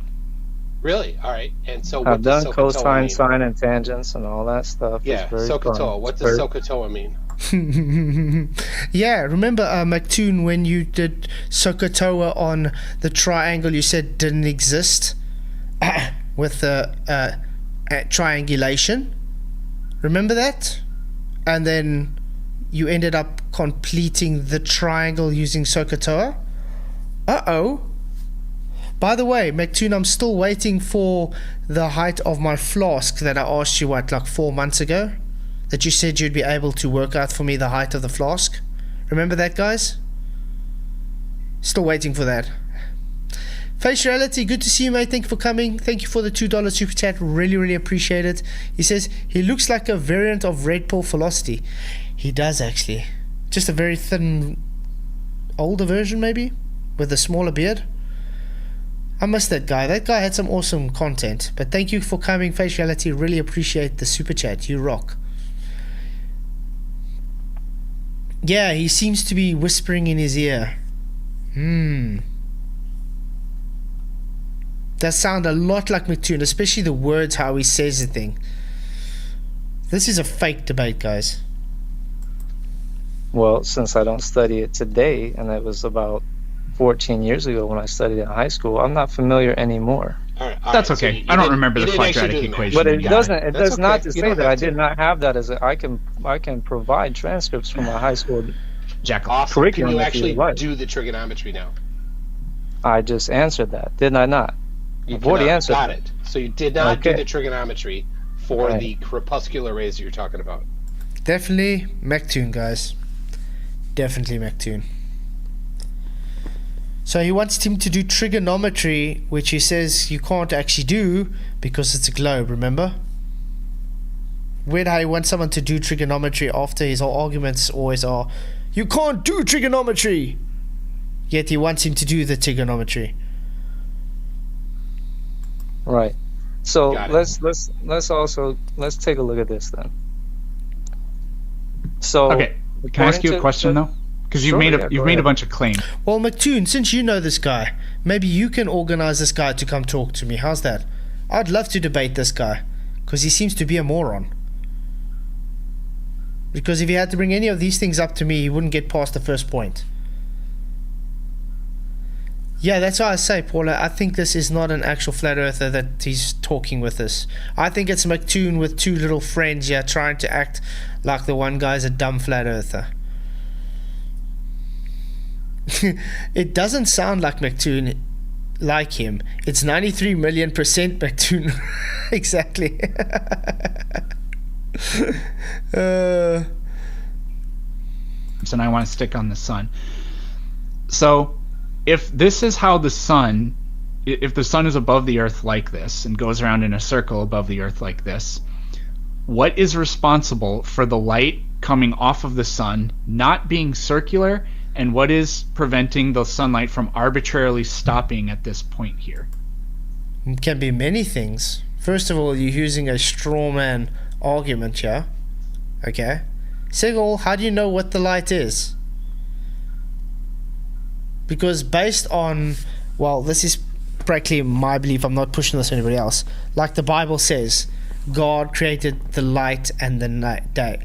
God separated the light from the night. Okay? Before he made the sun and the moon. So the sun is not the arbiter of the light. The sun is just simply moving with the light. You understand? So that doesn't determine its boundaries. It's already been determined before the sun was created. But that's just what I believe based on what the Bible says. Now, if you want to take it on the sun's light, which is fine, because you have things that make it different, that make it not be able to get. You have limitations to everything. You have weather, you have diffraction, you have the inverse square law of light, you have topography, which blocks things, you have practically fog, dust, doesn't matter. There's so much things that make it not go where you want it to go. Heck, you can even have this sun inside the firmament, as they put it, and it could be reflecting light at certain points. It could be a specular highlight that you're just seeing because of the light. Who knows? No one knows what the sun really is. No one knows why its light goes that way. You making a straw man to ask why it's going that way is just showing you being dishonest. That's about it. It's the distance away from the surface it is, like the flashlight away from the countertop. It's only going to cover. Then it would a be certain amount of surface. then it would be It's not circular. gonna cover the whole Yeah, then plate. okay, so then it would be circular. Then it would be circular, you say, okay. rectangular? Why is it not circular? Well, that's not an accurate representation, then, is it? No, this Well, is an and- accurate and- representation. And then, The guy says it's not an accurate representation, and he's telling him this is an accurate representation. This chat needs a professor. well, if it's not circular, then how could it be? And then, how about this? Because you can coordinate this.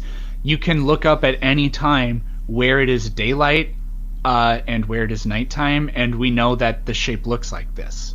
Oh, so he just fought for this representation as being accurate then.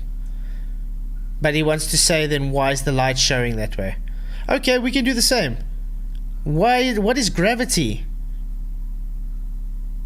Okay. Does based on your belief of gravity, things fall, correct? Do we see things fall? Yes. Does that make it gravity? No. So, based on this, do we see the light show accurate to what we see? Yes.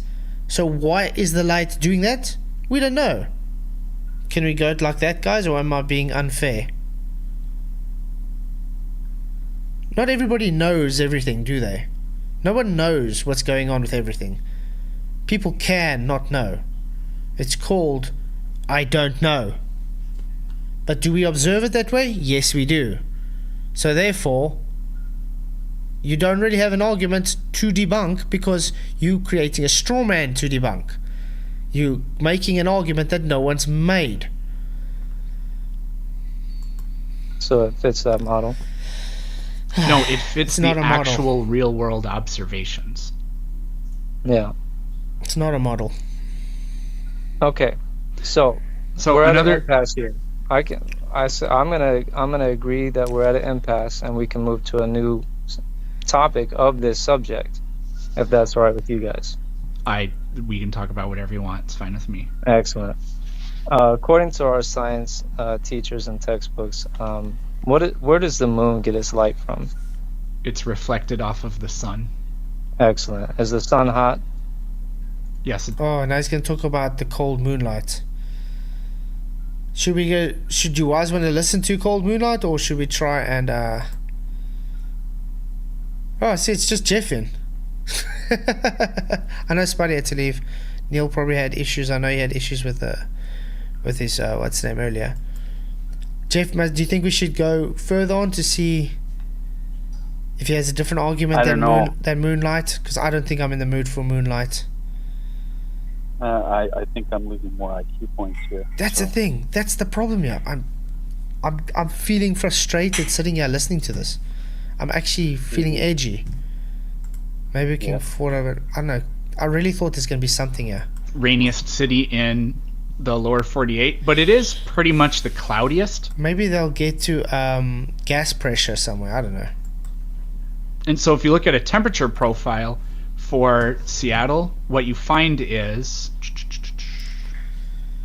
the differences between the minimum and maximum temperatures are very slight, and they barely change throughout the year. Now, if we compare that to, let's say, Minneapolis. New York City, well, we'll pick up. Well, yeah, New York's on the cloud coverage to insulate and keep that heat. They still talk about the moon. Oh, okay. How to scale optimized growth experiments. Oh, talking about science. Okay, maybe we can get there. Well, let's see what that is. What is a scalable experiment, or what's an experiment to scale? To do an experiment to scale. What? What the fudge, my blood? What the hell? Experiment to scale. Then it's not an experiment. Scale has got nothing to do with experiment. How's it going, Adam? That's one of the things you often worry about. What scale should I do this experiment at? What the? Has he been like punked? You know what I probably agree with you. This just seems fake. It seems one of fake. McToon's mate, and I agree with you on the voice. Yeah, it's fake. This seems so set up to me.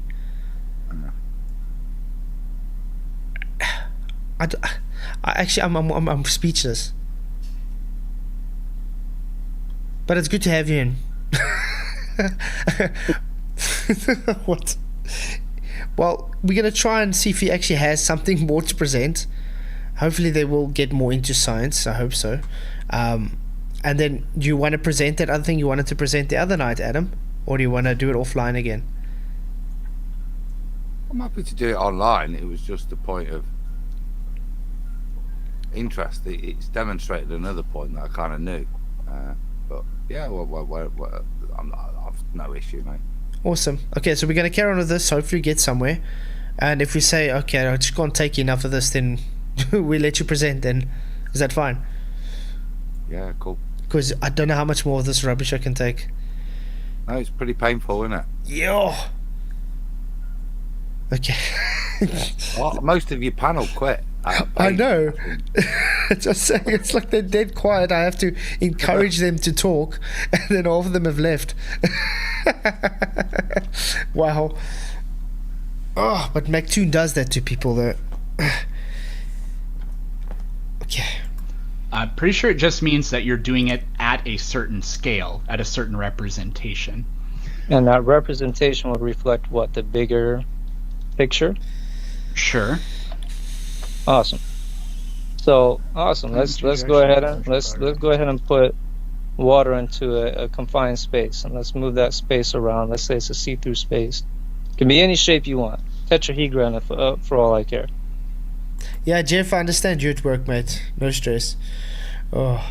Okay, they're talking about water at least, so... But what does it mean, a see-through space? What the hell? Maybe just a see-through bowl? Glass bowl? I don't know. It could be them non-see-through spaces. I don't know, maybe a ceramic bowl? Water in there, and you spin it around topsy-turvy, you throw it around, whatever you want to do. It's still always going to find its level. It'll create a flat line no matter what, and that's called a How did he go off the cold moonlight thing? Is he done I don't with know. that? So I told you I would do Jackal. different topics. I'm not going to stick to... If we come to an Jackal. impasse where we don't Jackal. agree, I'll move to another topic. Jackal. Okay, guys, I don't think it's a wig anymore. Do you Yes. agree that tides happen? I know that tides sometimes come in a little bit close. Okay, what does a tide have to do with water seeks its level?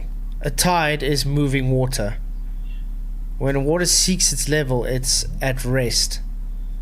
That's why it means water seeks its level at rest.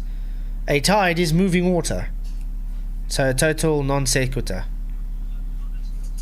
Flatzoid, can you hear me? Yeah, how's it going? Good to see you, mate. What's up, Anthony? Hey. I got a question, and I know I'm interrupted, so like maybe we can come back to it. But just think about it. Like, why does this whole topic need to go any further than gravity is not a force? It doesn't. Because they always say things like, well, gravity is the container. Well, if it's not a force, it can't be the container. Why does it need to go? Why do you need to know any other arguments at all than that? I don't understand. No, the only reason we have fun with the other arguments is because we don't get anything from them. Because as soon as you open it up, they run away for the hills. And I mean, you've seen this. As soon as you bring up that argument, that's why I love the gas pressure without containment argument. But they run away from it. They're damn scared of it. You saw when I was debating Leslie Roja on gas pressure. Yeah. I mean, the guy was literally false equivocating solids with gas and plasma. Yeah. They all do that. It's like Technically, it shouldn't go past geometry. They claim a geometric horizon. It's you not. know how like It's over. kryptonite is that green stone that Superman gets very, very weak by. Well, gravity's the same thing for them. It's like I've got in my pocket a bunch of gravity issues here, and like when I pull it out, they all just go, "Oh my god," and they start dying. And it's like, for me, it's like, why does it need to go any further than this? It doesn't. Oh. I'll do that. Somebody wants to rip you apart, Anthony. But yeah, I see. Somebody help him. But I see Anthony's point to that. But with me, I'm more for the sport though. I want to debate as much topics as I can because I enjoy all the topics. But my favorite is still gas pressure, obviously. Me too. Gas pressure and perspective. That's my two favorite subjects. Super Warrior's the gravity king. That's why. Come on. You love to argue really gravity. is the kryptonite. It's like if you flip them the gravity card and you know to ask them the question right at the start, what is gravity? Define it. Like, we all know what gravity is, but it's not that easy to explain. And they almost always either not answer it at all, deflect with some other distraction, like call your name instead, or they say mass attracts mass. Where did he go? They haven't. It is kryptonite for them. It just kills their argument immediately. There's literally only Fight the Flat Earth that I believe still says gravity is a force, because most of them just go quiet awkwardly. No, he says it, Anthony. He says it's an emerging force. Yeah, because he misquotes. He deliberately misquotes somebody on purpose to make it sound like it's a force again. But ultimately, like, he's the only one that still really pushes that it's a force. But when you get them on their own, they can't answer the question when you say, is gravity a force? And it's a yes-no answer. It's a closed question. It's yes or no. They can't say no. So they dance around it like it's like literally, it's like in the Wild Wild West when you made someone dance by shooting bullets near the feet and they start jumping up and down, and that's what you can get them to do. I just don't know why. Why does this conversation not die at that point? For me, it's game over. Just look at Nathan's, I'll be real quick, his review of Neil deGrasse Tyson the other day with Joe Rogan. Yeah. Look at how he danced around that gravity. Oh, they dance and they. Honestly, you need that scene. I can't remember. Was it The Good, the Bad, and the Ugly or something, where he's shooting bullets around his? Might be Blazing Saddles. Adam will know. Where he's ping, ping, ping, ping, shooting bullets all around him, and he's having to dance because that's what I thought it was Blazing Saddles. Yeah. I think it's Blazing Saddles. That's at least 90% of all westerns do it. Yeah. That's true too. Yeah. Scattergunning. We need that scene as a GIF. What's gravity? Dance. Actually, Anthony, it's even done in Goodfellas when Joe Pesci's saying, "Dance, you son of a bitch, dance!" And There he you go. fight her in the foot. It's even better that you just quoted that, Neil. Yeah. Well, Anthony, this is the blind spot, and I've never had a chance to chat with you, but I just want to tell you I always appreciate your contributions on FED, and I think you do a lot of good work in the space. So keep it up, man. Yeah. Honestly, this topic, when you first scratch the surface, it seems so vast. You're expected to become an expert in all aspects of physics and everything. You're expected to have a counter argument for absolutely everything. And over time, you begin to realize that there's a common denominator for all topics. And as you get more and more into the topic and you think that you've got to have an explanation for, I don't know, why is it that blah, blah, this and blah, blah, that, ultimately you get to the point where you go beyond that and everything comes back to gravity. It really does.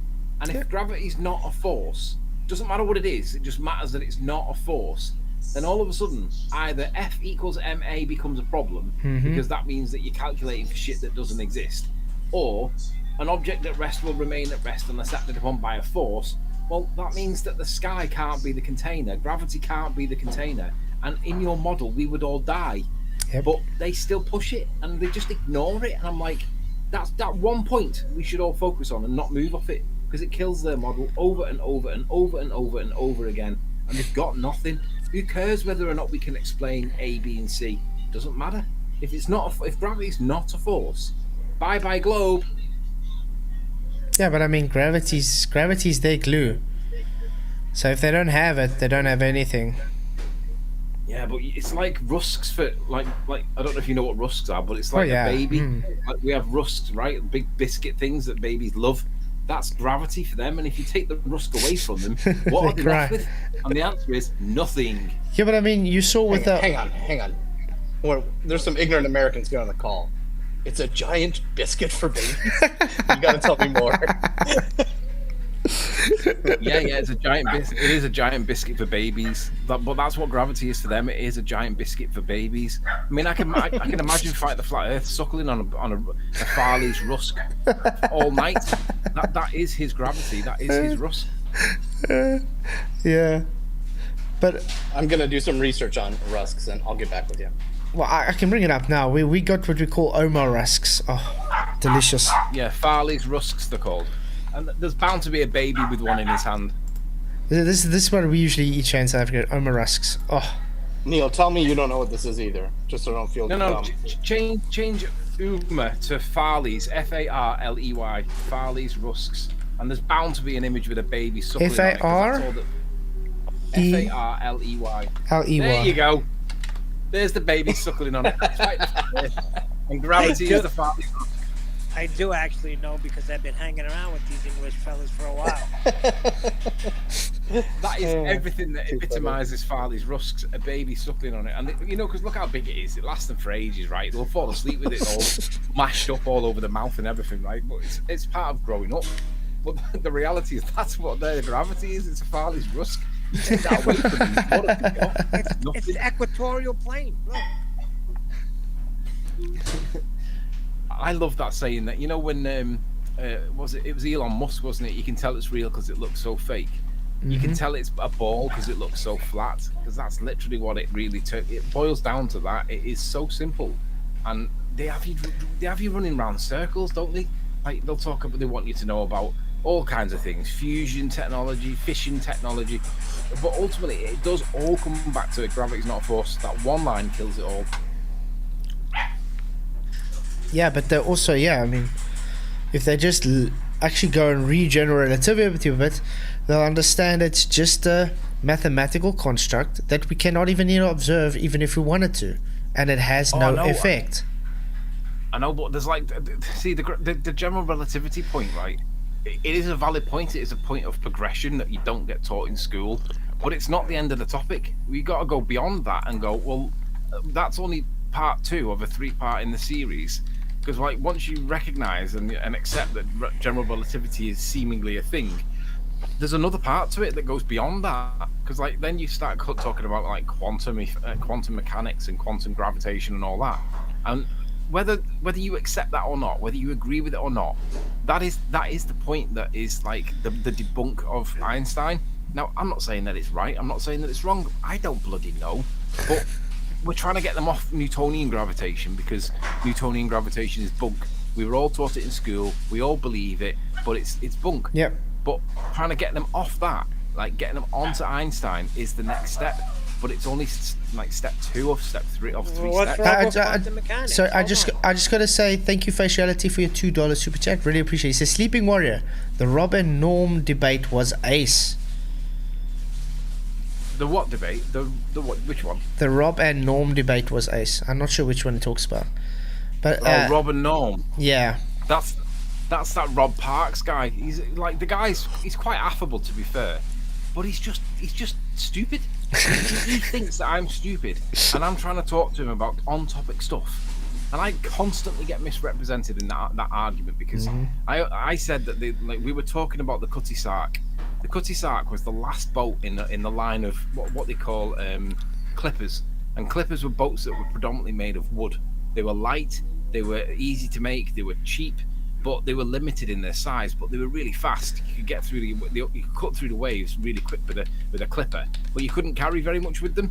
So at the turn of the it was the 18th and 19th century, they started to make boats out of iron, and they called it the Iron Age of making boats. And I get constantly misrepresented to say, the Iron Age wasn't 1900, you moron.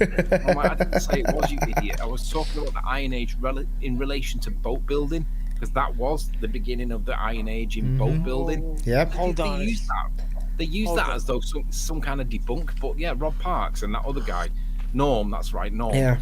But I mean, Anthony. And here I thought Cutty Sark was a drink. I thought it was scotch the whole time. But Anthony, isn't that usually how they do things with us? They misrepresent us, and then want to straw man something we've never said, and then say, "Oh, you see how dumb these guys are," but that's not what we said. It's not what you said. It's not what you meant. It wasn't contextually correct. But they use it as though the rest of the argument points that were in that discussion now somehow have become void. Exactly. Because they've misrepresented you and made it sound like you got something wrong, and it's like, even if I did get that 1 point wrong, what about the other 50 that he was wrong on? What about the other 50 that he had no evidence for? But what about the other 50 that he was... That's their tactic, though, because they try and keep everybody on that point so they don't see the shambles of the rest of how they failed. And I can, do you know what? I can deal with that. I don't have any problem dealing with that, because that to me is like that is their tactic, right? The bit I struggle with is when we got people on our own side that do similar things, and I'm like, guys, what's going on here? It's bad enough dealing with the likes of, I don't know, rhetoric or whoever, but to have people on our side, like that, I'm not even sure what this argument is with Dell right now, but there's obviously something with Dell and the Earth moving up. Upward rising Earther. Yeah. I can't believe for a minute that Dell actually thinks or he argues that the Earth's moving up. I need to actually see him saying that, because if he really is arguing that, he's turned. It's like he does say that. He does say that, dude. He even came on my stream, and Anthony, he came on this show, and he started swearing at me and calling me a retard because I don't agree with him. The thing is, right, it's as if Bob Nodell stepped off the stage one side, and then there's nobody there now that's like the main protagonist. So it's like Dell wants to be that protagonist, and it's as if he really is arguing that, and he's not arguing it just to be like to discuss the point. If he's actually arguing it because he thinks that we're accelerating up, it's people like that that really make me think, Jesus, what am I doing with my time here? Because I thought Dell, I might disagree with Dell on some things. I might agree with him on other things. I keep him at arm's length because he's a bit too aggressive. He's a bit like Fight the Flat Earth, but like he really is our version of. But if he's going to push that and then criticize us for making us look bad, he's doing that exact thing. It's like nobody thinks that the Earth's accelerating up, apart from Raichis. She did for a while, but I think she's realised that we're not accelerating up now.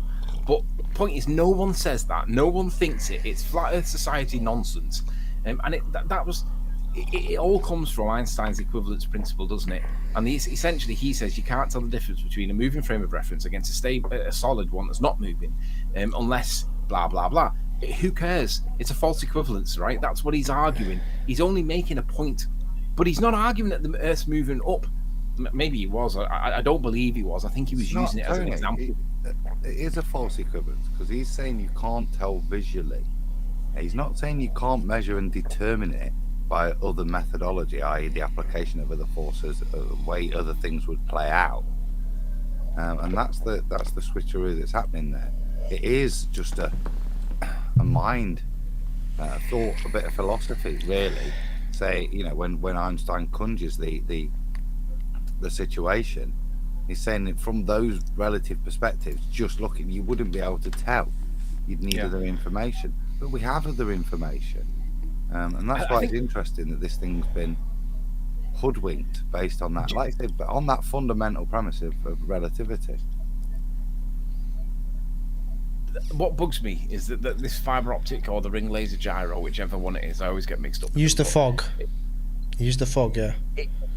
If that thing really does what they claim it does, right, they would have indisputable, unchallengeable, incontrovertible evidence every single day. They would have cycles where you're seeing the Earth rotate round it on itself, but you're seeing, like, 1 minute we're going with the rotation, the orbit of the Earth around the Sun, and then 12 hours later we're going against it, because as we're rotating, you're feeling two changes in motion there. And they would pick it up because they're supposed to be super, super, super sensitive, right? But they would have that evidence. They would show the graphs of it. They would show it, and every single person, no matter where you are in the world, you'd be able to set it running for 3 days, just leave it continuously plotting data, and you would see that phase shift every single day. And obviously it doesn't do it, and that's why they don't have that evidence. And when you bring it up, they say, oh, well, you wouldn't expect to detect it because it's only 15 degrees an hour. Yeah, but those things are that they are capable of detecting that change in motion, because we're supposed to be rotating with a rim velocity that's going with the rotation of the Earth as it orbits the Sun, and against the rotation of the Earth as it orbits the Sun. So ultimately, you can measure that, but they don't do it, and they just say it's not that accurate. It's like, oh, really? How convenient. What about the video QE has? Sorry, go ahead, Adam. I was going to say, one of my mates there back then was John Savage, and so I was right into chat. I always remember them first making this claim that, I remember the video, he had a Sony PlayStation controller, and they would claim that the ballers were claiming they were extracting data and showing that it had to reset itself because of the rotation of the Earth and the accelerometers inside. These are the claims, the false claims they make over the years. That one's disappeared because we then demonstrated how accelerometers work. But this is all the nonsense they do, and this is why this one's disappeared, mate. I've not heard gyros for a long time because it ruins them. Yeah, but what about I mean, look hold at on, this. I mean, that's why when they say a gyro precesses because it's Earth rotation, it's not. As it says here, it's this offset of forces which causes the precession. It's the mechanical gyroscope itself. That's it. It's got Doesn't nothing QE to do with it. But doesn't QE have a video of a drone just hovering for I forgot how high up it is? Yes, and then it still shows and still shows the stars rotating and not the ground. Correct. But you see, that's the issue they have, because then they push Globiolus and say it's Velcroed Atmo. That in That's itself, how gases behave. Nope. that issue in itself, the stars still rotate when you're in the sky. The fact that does that proves that it's us that's it proves that it's not us that's turning. It proves that it is the sky, because it shouldn't be rotating. Yeah, that one point kills it as well. All of you disagree. Not to be an arse, but I'll be an arse. How can you disagree? That doesn't prove it. What the practical demonstration, to quote Del, that proves it, because it's not an experiment, is Airy's failure. That's the one that shows you and differentiate via practical demonstration which one is moving, whether it's the star field that's moving or the Earth, which you're receiving the starlight, is moving. So Airy's you failure, don't was to kind of prove an etheric field, which is why it's called Airy's failure, because it doesn't prove ether. Are you drawing it? Yeah, I'm going to draw it quickly. Oh, brilliant. I'll try and narrate. So, the premise is that you've got one of two things, a moving Earth or a moving star field. So the way in which the demonstration is set up is you've got a telescope that's going to be looking at a particular star. Beautiful timing. Now, in the standard setup, the telescope is what it is, and the starlight travels down into the telescope, hitting, as we do, we line it up. Now, the next bit is to take the telescope and fill it with water, so that as the starlight travels down, we're going to get an incidence of refraction. So it's going to change. Yeah. Now, because it slows down. Because it slows down. Yeah, because it simply slows down in the water. Yeah. So by slowing down, it will change the position if the Earth is moving, because the speed of light will slow down in the medium change. It's gonna travel slower through the water. So by the time it gets to the back of the telescope, it's and this is the dichotomy. If it's the star field that's moving, and as the light enters the telescope and enters the water, there should be no differential movement, because the telescope is stationary. But if it's the Earth that is rotating, then as the light enters the telescope at a slower rate, then the Earth would continue moving, and there will be a slight difference in the point where the light from the star hits the back of the telescope. That's Airy's failure. The failure being that the light didn't move; it stayed in the same position, showing in this case that the Earth can't be rotating because there was no movement. It was the star field that's rotating. Yeah, they always misrepresent this as well, don't they? Because they say Airy's failure. Yeah, he failed in his test, right? But he failed to prove that it was the stars that were turning. That's the point. And they always lie about that and say, yeah, it was a failure, wasn't it? It didn't work. And it's like, it was a failure in his demonstration to prove ether, a field, an etheric field, that this was occurring in. It's later used, this thing, by geocentrists to demonstrate that we are on a geocentric ball Earth. That's like Malcolm Bowden and those. They don't believe in a flat Earth, but this is the geocentric, a solid geocentric proof. Yeah. I mean, it's the same as if you see a pencil sitting in a glass of water where the light gets refracted because of the water. It's not exactly 100%. That is the the argument. They're saying if you're going to see that it has the same, it's not going to have a kind of a refracted position, then you know it's not the Earth rotating, because it would travel slower. So they would know if it's traveling slower, it's the Earth rotating. But because it has the same angle, therefore it's not the Earth rotating, it's simply the stars having the movement. Do you know, it's been so long since I've even seen this topic, this point. Yeah. That's Last time I forgot. seen that, I was in Feast of Nonsense. I think a round Adam. of applause for me and Flatzoid to be able to narrate that and draw. Yeah, it. that was pretty It good. I really gotta great. give it That to was you. Pretty cool, dude. Yeah, but I need to query you, Adam. You said that you don't agree because, and then you gave this as the rebuttal. Yeah. Do you disagree that when you're in a plane, the sky shouldn't be rotating if it was indeed the Earth rotating, because we're no longer on the rotation of the Earth? Or do you think that that point is invalid for some reason? Because you said you don't agree, but you didn't address it. Yeah, I would say it's invalid as a baller. I would negate it by saying, yeah, we've got a lockstep of atmosphere. That's why the Really?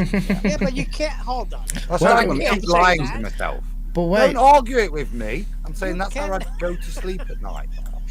but Yeah. I don't think that's a valid rebuttal. Well, 'Cause, let's- even if the atmosphere Of was course it's rotating not. with it. Yeah, but But even if it's the what a atmosphere was baller rotating with tells it's not going to give you the same effect if you're 'Cause it's- bigger. It don't matter. It's Yeah, a the nonsense stars- argument, that. yeah, because look here, let's say we got in an airplane here. Okay, we are now, let's say with the lockstep, whatever. Now in space you got the stars, they're not in the atmosphere anymore, correct? So it doesn't really matter for the stars, because if it was us rotating with it, it's not going to make a difference, will it? If they're saying lockstep. Because, You need the reference frame. yeah, This is what I'm saying. As a baller, I'm not going to claim a secondary reference frame. I've Yeah. got a lockstepedness, so I can't differentiate. Still, whether it's the stars or me via this method, whether I hover something or not, that doesn't put that hovering thing as it should. That's the point. So I'm not arguing it. I'm just saying that's how I'd convince myself. Doesn't put it in a secondary reference frame. And So when you that's say why that's Coriolis how- doesn't work and flights don't work. They would create a lockstep of atmosphere. So when you say that that's how you'd convince yourself, how convincing would you say that argument would be? Because I would say that's like, it's not even convincing at all. It's the same argument, like I said, for Coriolis, why flight times aren't shorter, why, yeah. You've Not- got to not be the Andrew same thing for Johnson. a Colt pendulum. Air and the atmosphere move together. Yes. Yeah. And they You've got to sleep be better Andrew at night. Johnson. You've got to be Andrew Johnson stupid though to believe that that's a credible argument. I think Why? what I'd Neil claim deGrasse is, Tyson said that. what Hold I'd on. claim Neil is, deGrasse said that. if when the drone took off, if I was able to fly it from say Britain to the equator, then I'd see drift because it's a tangential takeoff speed in its westerly movement of say 600 miles an hour now wouldn't be matched by the rotation of the Earth at the equator. So I would see a drift occurring as I travelled further and further south. That's what I would claim. I would claim globiolis and lockstepedness and retention of tangential and angular momentum. And you go to sleep peacefully at night. Huh? Wouldn't I just a little mugger hole it on top and I'm done. It's a ball. oh yeah. But I mean, if their lockstep atmosphere just doesn't work there at all. No, it doesn't. Gives At them all. so much Conservation- more issues. It bugs me how they ignore the conservation and momentum point as well. It's like they just drift over that as though it doesn't apply in their model for some reason. It's like, guys, this literally debunks your model. Like, if conservation and momentum is a thing, then you've got to have an increase in speed over the atmosphere getting faster.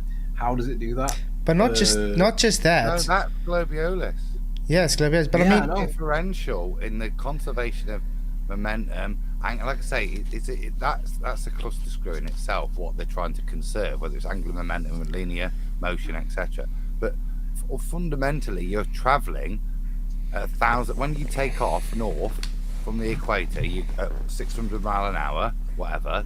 Yeah, Making a question. yeah, I know. but I need to beg it. Excuse me.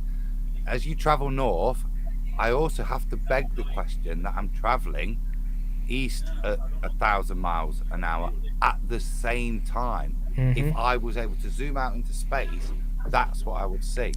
The plane doing that. They're not.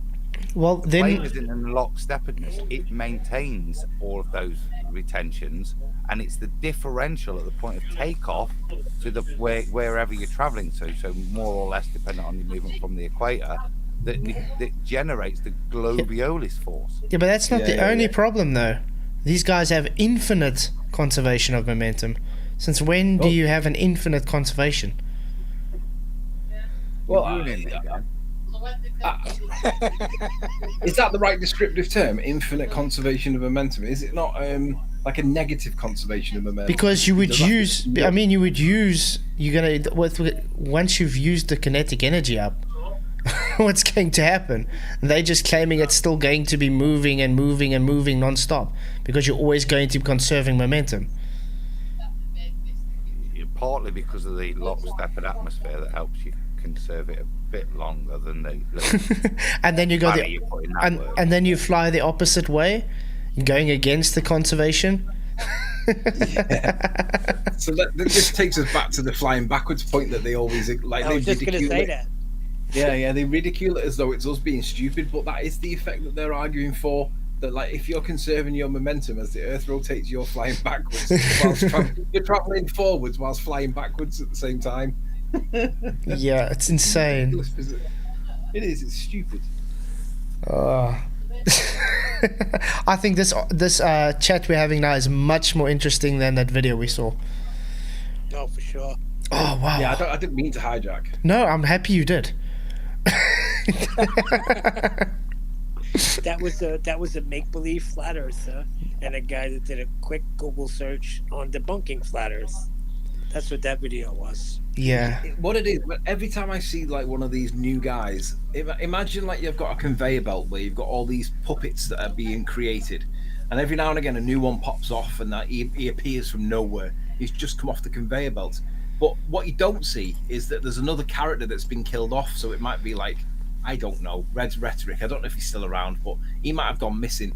So like there'll be somebody that's gone missing that's absent without leave because the new one's popped off and he's going to make a load of stupid claims and the other one gets forgotten about. So whoever's gone, there'll be somebody that's gone missing magically, right? That's what I see it as. New guy appears, somebody else has exited stage left. Mm-hmm. Well, we're all still here. Yeah. Adam, are you still interested in presenting? I think I could probably muster it up, yeah. You got Flatzoid ready to draw some more. No, I've got to do the drawings this time, so let me just screen share. Okay. So it was based on some of these geometric principles that were coming out, and it was let me just share. So I had to learn to use this. It's quite good, this GeoGebra. So I was looking at ways in which you could use a known R value to calculate distances, and I wanted to try and locate a star. And I've made a couple of silly errors in that I hadn't bothered to think of the numbers that I was just putting random numbers in, as I described to you. And so I was going to try and use a bit of geometry to calculate things. The height of their stars was being the point, because they always try to ascribe it to us. And I failed miserably. Is the crux of it. It doesn't work. But why it doesn't work is quite interesting. So I'll just describe the setup I've got here. What I've got is two positions, as you can see, where the red and the yellow lines meet, north of this equator line, we'll say.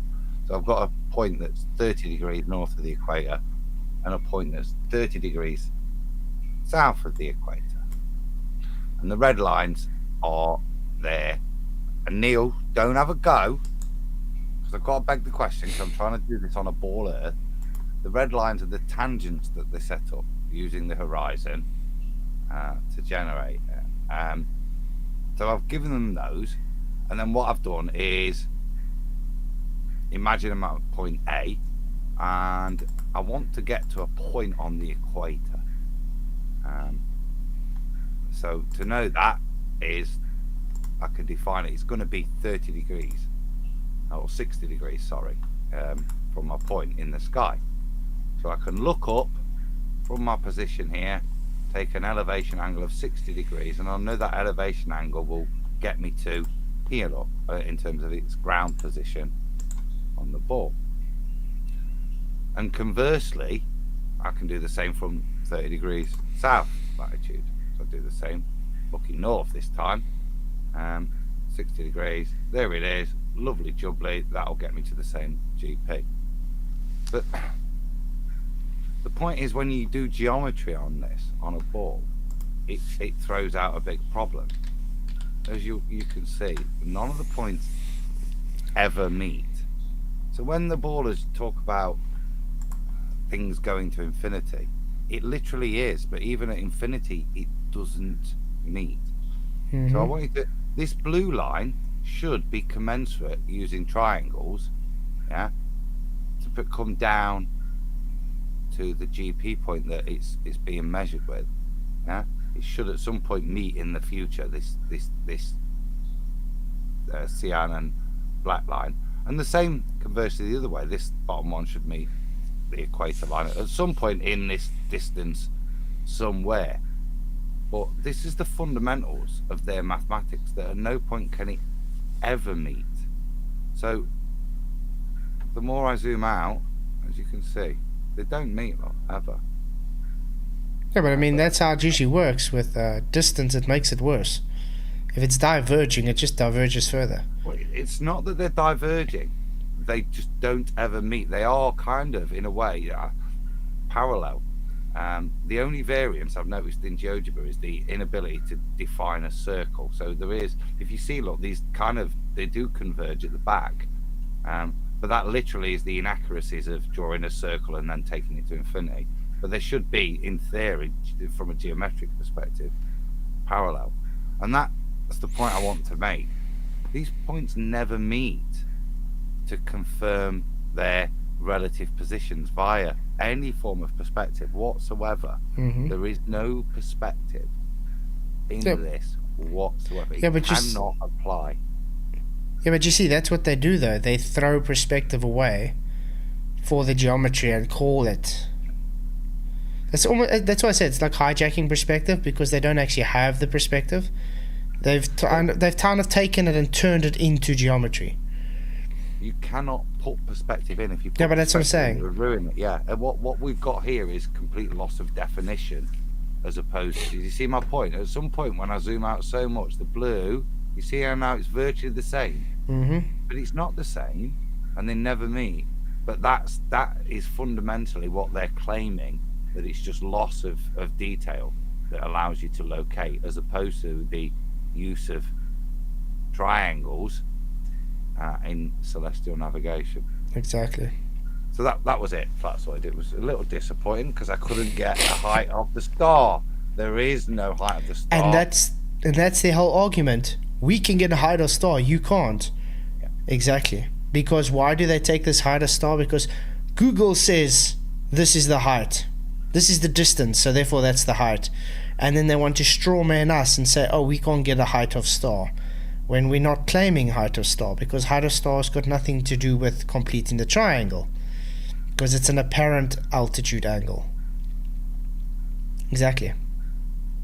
Well done. That's derived from perspective. Exactly. Yeah. So that's it. It's like Adam's failure, this one.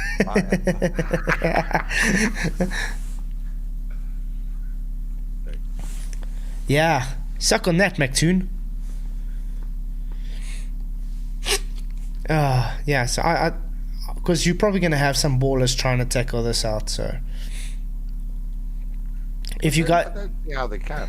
No. It's a fair geometric approach. It's kind of what they claim, is what I'm saying. But I've never bothered to draw it out and show that you kind of assume at some point in the distance they do meet. It's just so far away that the triangle has to be really big. That's what I'd always previously assumed. That's not the case. They never meet. They can't. They don't. And exactly, but that's what I'm saying. But that's always their argument. They say, "Oh, it's because it's so far away. If you go far enough, they're going to meet." But the people just take it on faith that yeah, it will meet, but it doesn't.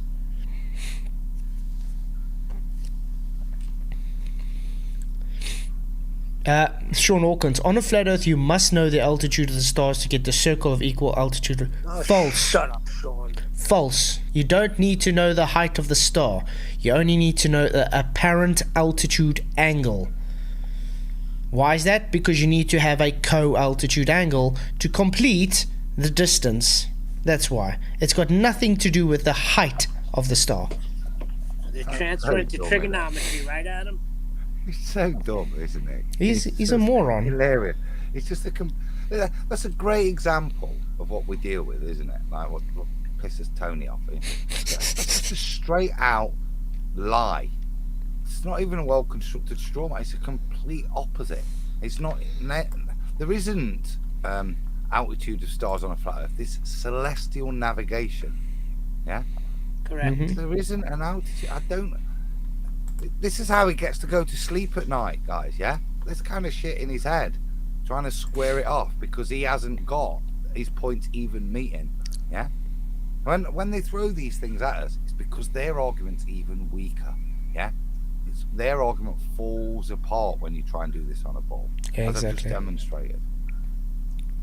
Yeah, definitely. But they can't accept it though. They won't accept it.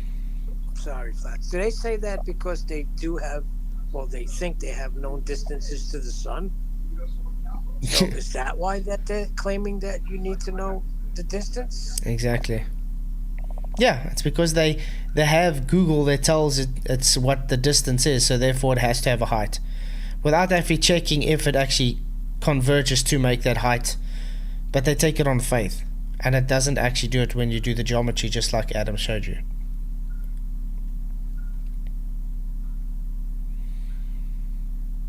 So yeah, it's quite sad because it just shows you the guys have nothing but faith. Yeah, plus Sean Hawkins is, he's been destroyed how many times over? Oh wow. He gets destroyed every day, so I don't know. And he wants to debate me one-on-one? Sorry, Sean, don't have the time for you. Yeah, he's frankly not worth it. Just want to reiterate the point, look.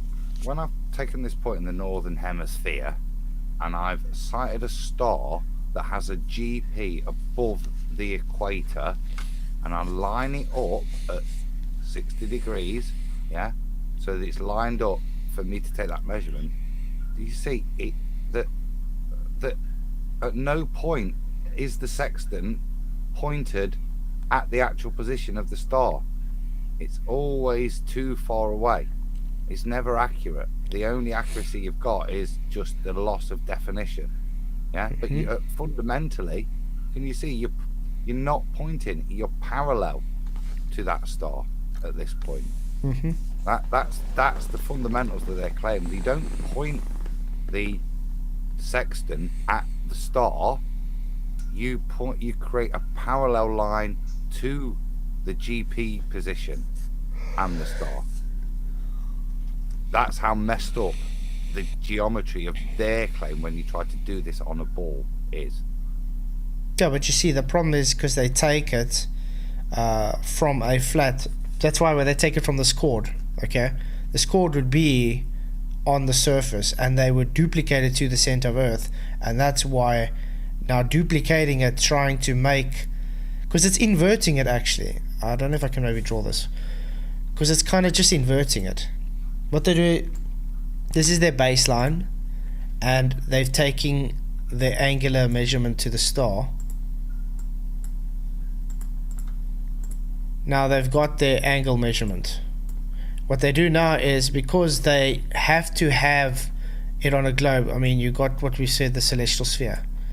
But they require this celestial sphere now to be the ground. So that's why they just duplicate the whole angle. So they take the center of a sphere and they just duplicate this to the center to make this the radius. That's all they do, because they need to duplicate that celestial sphere to make it the ground. because it can't be achieved on the spherical surface. Mm-hmm. It's actually being done on a flat Earth. I Exactly. see what you're saying. Yeah. So it's hijacking perspective and changing it to geometry, just like Adam was showing you. You had a guy telling me celestial navigation is being accomplished on a globe, therefore globe. It's not being accomplished on a globe. What No, I Flatzoid know, but just that's what they're showed you- saying. He said, Yeah. listen, it's been done for over, what did he say? Over 1,000 years. We're doing it on a globe. Therefore, it's a globe. Fine. So the bit I showed you was how when they take an elevation angle off a flat Earth and they try to portray it in a heliocentric model, it doesn't work. Mm-hmm. It's the bit I'm showing you.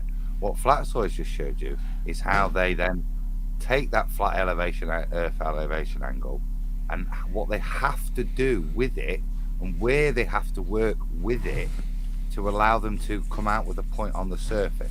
To do that, they have to go to hell. And as I like that analogy. They go to hell and they turn the celestial sphere into the surface, and that's mathematically exactly what they're doing. Yep. Yeah. So that where they come out, all you've got to do is follow you out from where you are in hell to your point of intersect at the surface, and that gives you your correct coordinates that you can then use in your navigation. That's exactly correct, Flatzoid. I like it. But can you see the difference? I'm criticizing that when they try to portray the elevation angle in their model, it's not just. It doesn't make sense. Yeah, I'm giving their base, and you giving the geometry based on that base. You're showing what they do with it to give the illusion that you're navigating the surface, and how they turn the celestial sphere into the surface, having taken the point of origin to the center of a ball instead of on the surface. Mm-hmm. That's how you can use those numbers the same. Yeah, they admit it though, Adam. They do admit that. Well, it seems to me like they're going through a lot of additional steps to make it work, and it would just be easier just to admit it's flat and do it the way you're actually doing it anyways, instead of going through 3 more steps. What a waste of energy. Exactly. They can't do that. They'll have to relinquish their belief in a ball if they do that.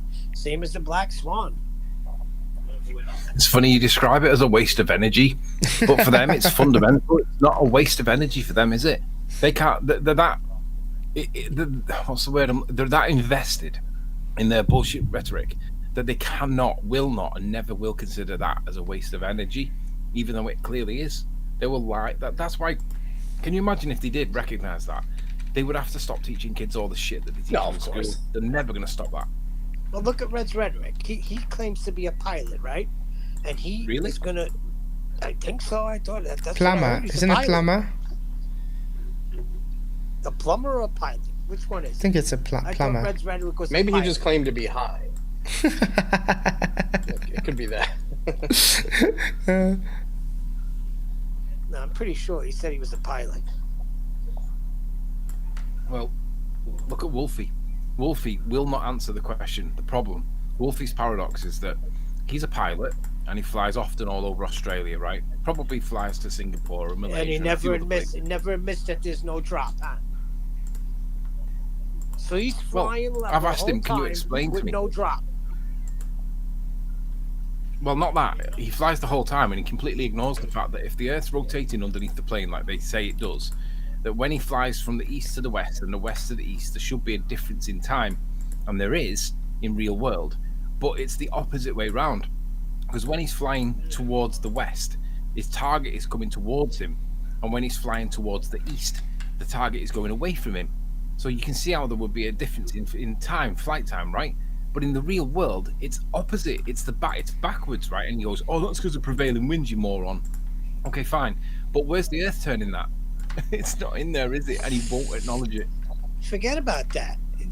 Because they're going to bring up the winds. But if you're just flying at 40,000 feet and you go 50 miles at 40,000 feet, the Earth never drops away? Really? On a sphere? Makes no sense to me.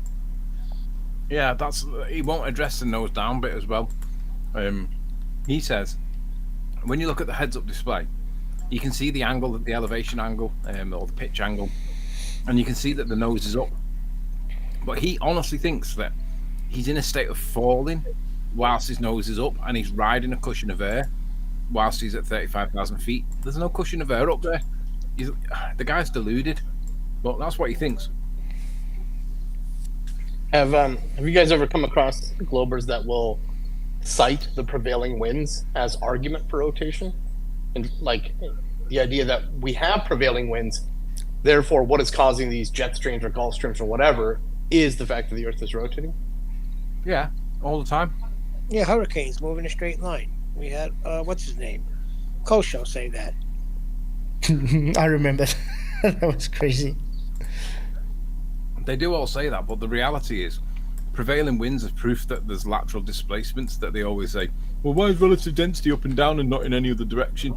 Well, prevailing winds are that other direction that they ignore, and it's caused by the sun. Caused by the sun, predominantly warming up the waters of the oceans like the Pacific and the Atlantic, creating plumes and plumes of high volume, high pressure, whilst it's evaporating on all the surface water. And that's why we get prevailing winds. It's got nothing to do with the rotation of Earth, but they'll tell you cyclones and typhoons prove it. Well, if that's really the case, then anticyclones should never exist, because unless the Earth's rotating backwards when an anticyclone exists. But we have anticyclones, and they completely ignore it. Well, what does go east to west besides gases, right? Because they move in all directions. What else goes east to west? Birds? That's what I said. Birds. Birds and wind. You? But I'm saying it's either up or down, right? But remember, though, east and west are not absolute directions. They're relative, right? Yeah. It's a convention in the same way that time is a convention. We use these directions to describe what we're talking about. But there is no signpost in the sky saying, this is north. There is no signpost over the horizon to east saying, east is over here. They're just what we describe, and it's all relative to us. It's like QE says, the only real absolute direction is with respect to the North Star. Because it's the only thing that we can all really point at and say, we're all pointing in the same direction. And whether we call that north or blue or 72, it's just a relative direction to us, to our environment, but it's not absolute. But they believe it is. The morons. Mm-hmm. Did you see this video from the beginning? Because that's what the guy was claiming. 2 different star rotations. Was crazy. Was you know insane.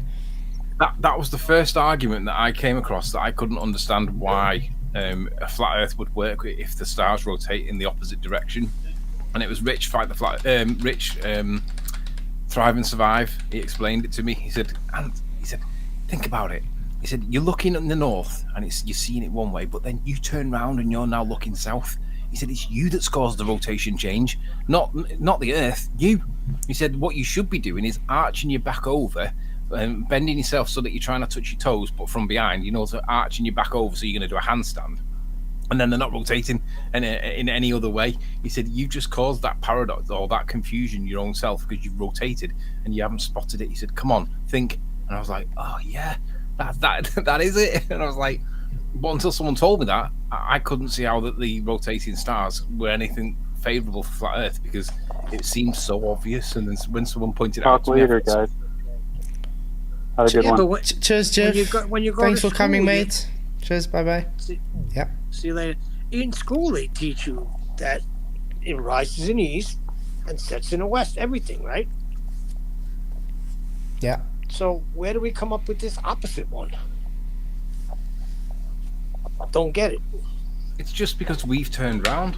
But until someone points it out to you and you think about it, and then you realise that the way that you should be doing that to keep everything else the same is to arch your back over and look at it basically upside down, and then it's still rotating the same way. And then for me, that was like, oh God, yeah, of course. Who was that? Timmy boy, right? That came in with the opposite star rotation? Timmy Clown? I don't know. He Yeah, must have it got a was job Timmy again. boy. He must have got a job. He's not been around for a while. You only ever see Tim Osmond when he's lost his job. He's got sacked for some reason. Because whilst he's unemployed, he comes in here because he's got nothing better to do. But once he's got a job, you don't hear from him for months. Yeah, who said the horizon is Earth curved? That's what he'll come on and say. Yeah. You see, this is practically what they say they do. They take the measurement, the celestial sphere, and then they just duplicate it to hell, as Adam says. So they take the celestial sphere, and that becomes their physical ground. So that distance from that radius would be the same distance from that radius, which represents the celestial sphere being the ground. And that's why they say they have a linear relationship. Angles from hell. Mm-hmm. That is a good one. Angles from hell. Hell's angles.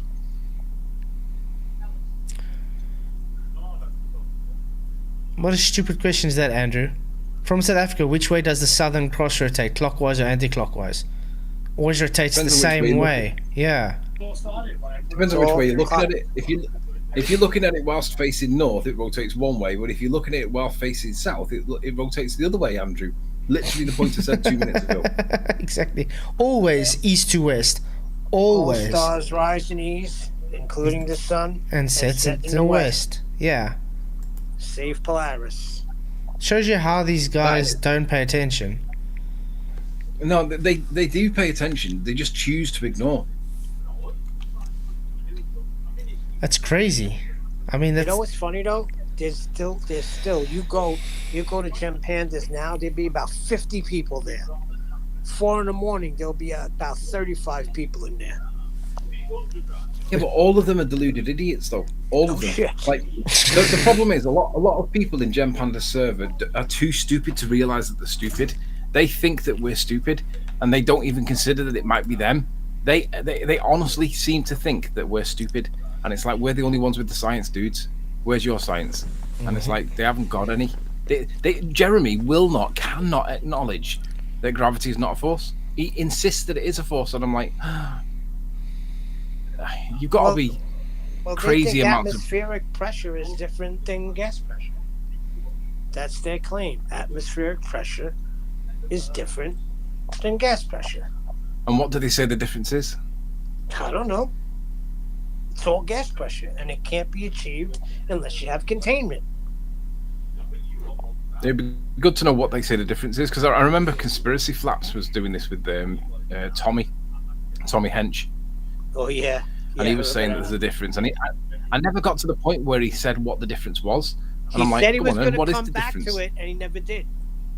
If you remember, he said, "I'll come back and I'll answer that question," and he never came back to it. He's a good example of a guy that's exited stage left, and he can't come back because he said stupid things. He said things like, "Without the balloon, there can be no pressure." ...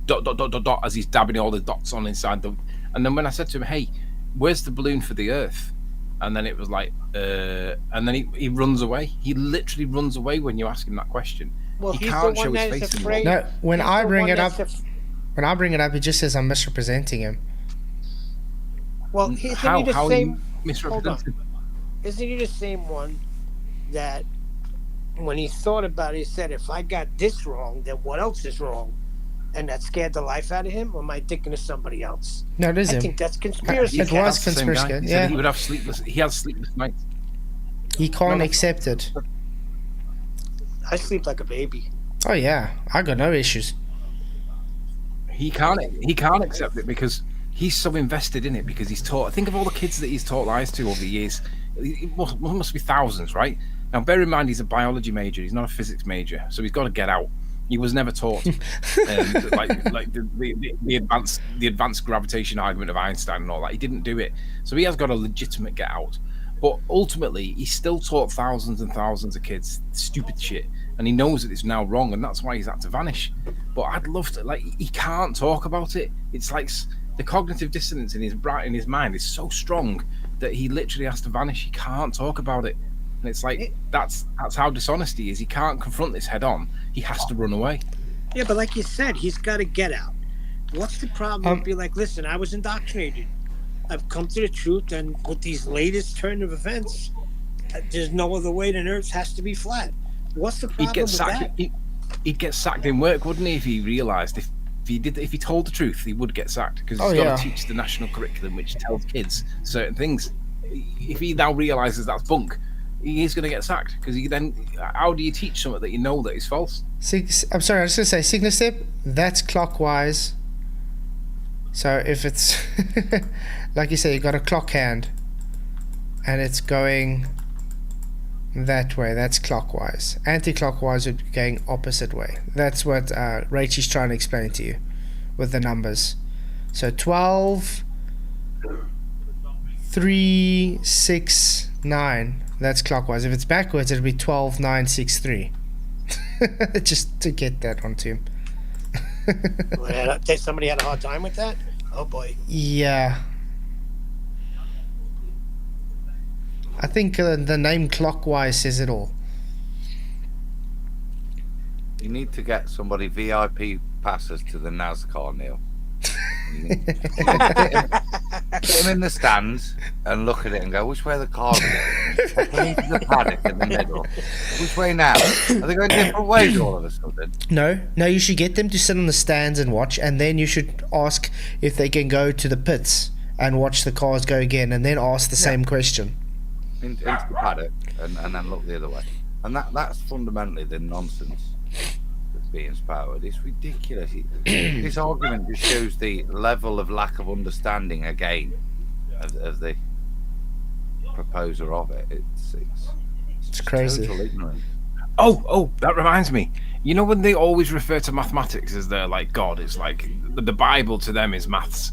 And if you dare challenge anything to do with maths, then are you saying the maths is wrong and all that? You know what I heard? You know that guy in that submersible that went down, the Titan that went down to the Titanic? Yeah. He was interviewed recently, and he was being asked about what does he say about people that have said that carbon fiber hulls or ship vessels or whatever, blah blah blah. They were saying like there are queries over the strength of the thing, and do you know what his answer was? He said, "You know what?" He said, "I've done the maths, and carbon fiber is 10 times stronger than aluminium and steel composites," or something like that. He gave some answer to do with mathematics. And I was like, the irony of him citing mathematics for how his submarine's better than other people's submarines. And I was like, yeah, look at how that turned out, right? And I'm not dissing the guy. I get that he was living his dream, wasn't he, right? Died doing the thing he loved. But the point was, his justification for explaining why his was better than all the other subs was that he's done the maths. Yeah, but look at did his maths support the grade of carbon fiber? He probably didn't have the knowledge to know you get different grades of carbon fiber, so he probably took the strongest grade and he did the maths on the strongest grade without understanding. Listen, yeah, your carbon fiber might have faults in it as well. If that carbon fiber has just a little bit of a problem, a dysfunction in it, because it's not made to hold pressure. That's not what carbon fiber is made for. It's made for tensile strength, the pressure, like if something hits it. But for constant pressure like that, it's not made. It will. I mean, I've seen what happens when they take carbon fiber and stick on a hydraulic press. It shatters. So those people got crushed, right? Mm-hmm. It imploded. Oh my gosh. I don't want to go too much into this because like it's a bit conspiratorial. I was just interested in it, but I just found it amazing that his authority or his justification was that he'd done the maths. And I was like, mathematics. Yeah, and I was like, that's such a pertinent statement in our topic that anybody that cites maths, it's like, I've got the Bible in my hand. How dare you challenge the word of God? Essentially, they do that with mathematics, and he was doing it, and it's like, I mean, the journey that he did just before the one that he died on, the people that were in it were reporting that the vessel was making cracking noises, and basically people that know what that means, they were saying that's proof and evidence for delamination of the actual composite. Like, yeah, but remember the weave that they were making, right? This. Yeah, but remember that resin can only take so much. The carbon weave itself can take a lot more than the resin itself. So as I said, they didn't take the resin into account. They didn't take the grade of the carbon fiber. So that's why. That gaffer tape that NASA used on stuff. Yeah, they should have just used. Or they should have used those cable ties they used to send it on the Mars rover. I mean, those plastic cable ties, man, they do awesome stuff. Space. If you think about it, right? Do you remember when they had that hole in the ISS and they put the finger in it whilst and then they got a bit of gaff tape or whatever?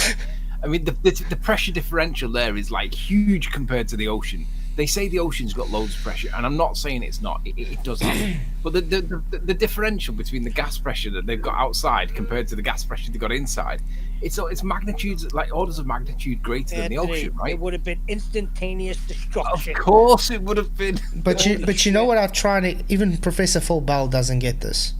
He says, okay, but let's take a tire and you punch a tire. Why doesn't it explode? When I try to explain to him, when you take this tire, is it in a vacuum? No. No. You got pressure around. Yeah, you got pressure from outside pushing on it.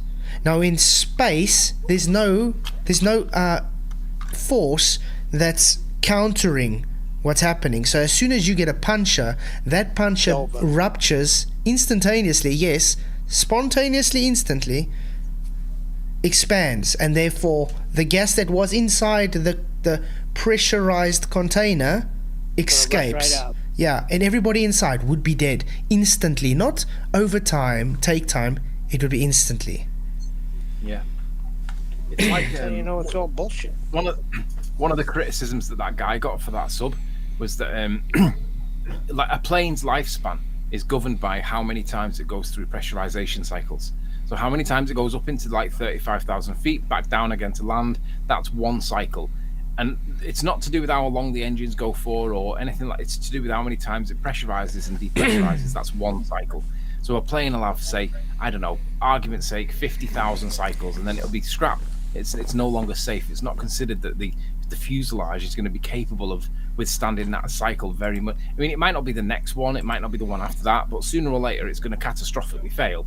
And it's going to rip apart, and there are examples where planes have indeed ripped apart.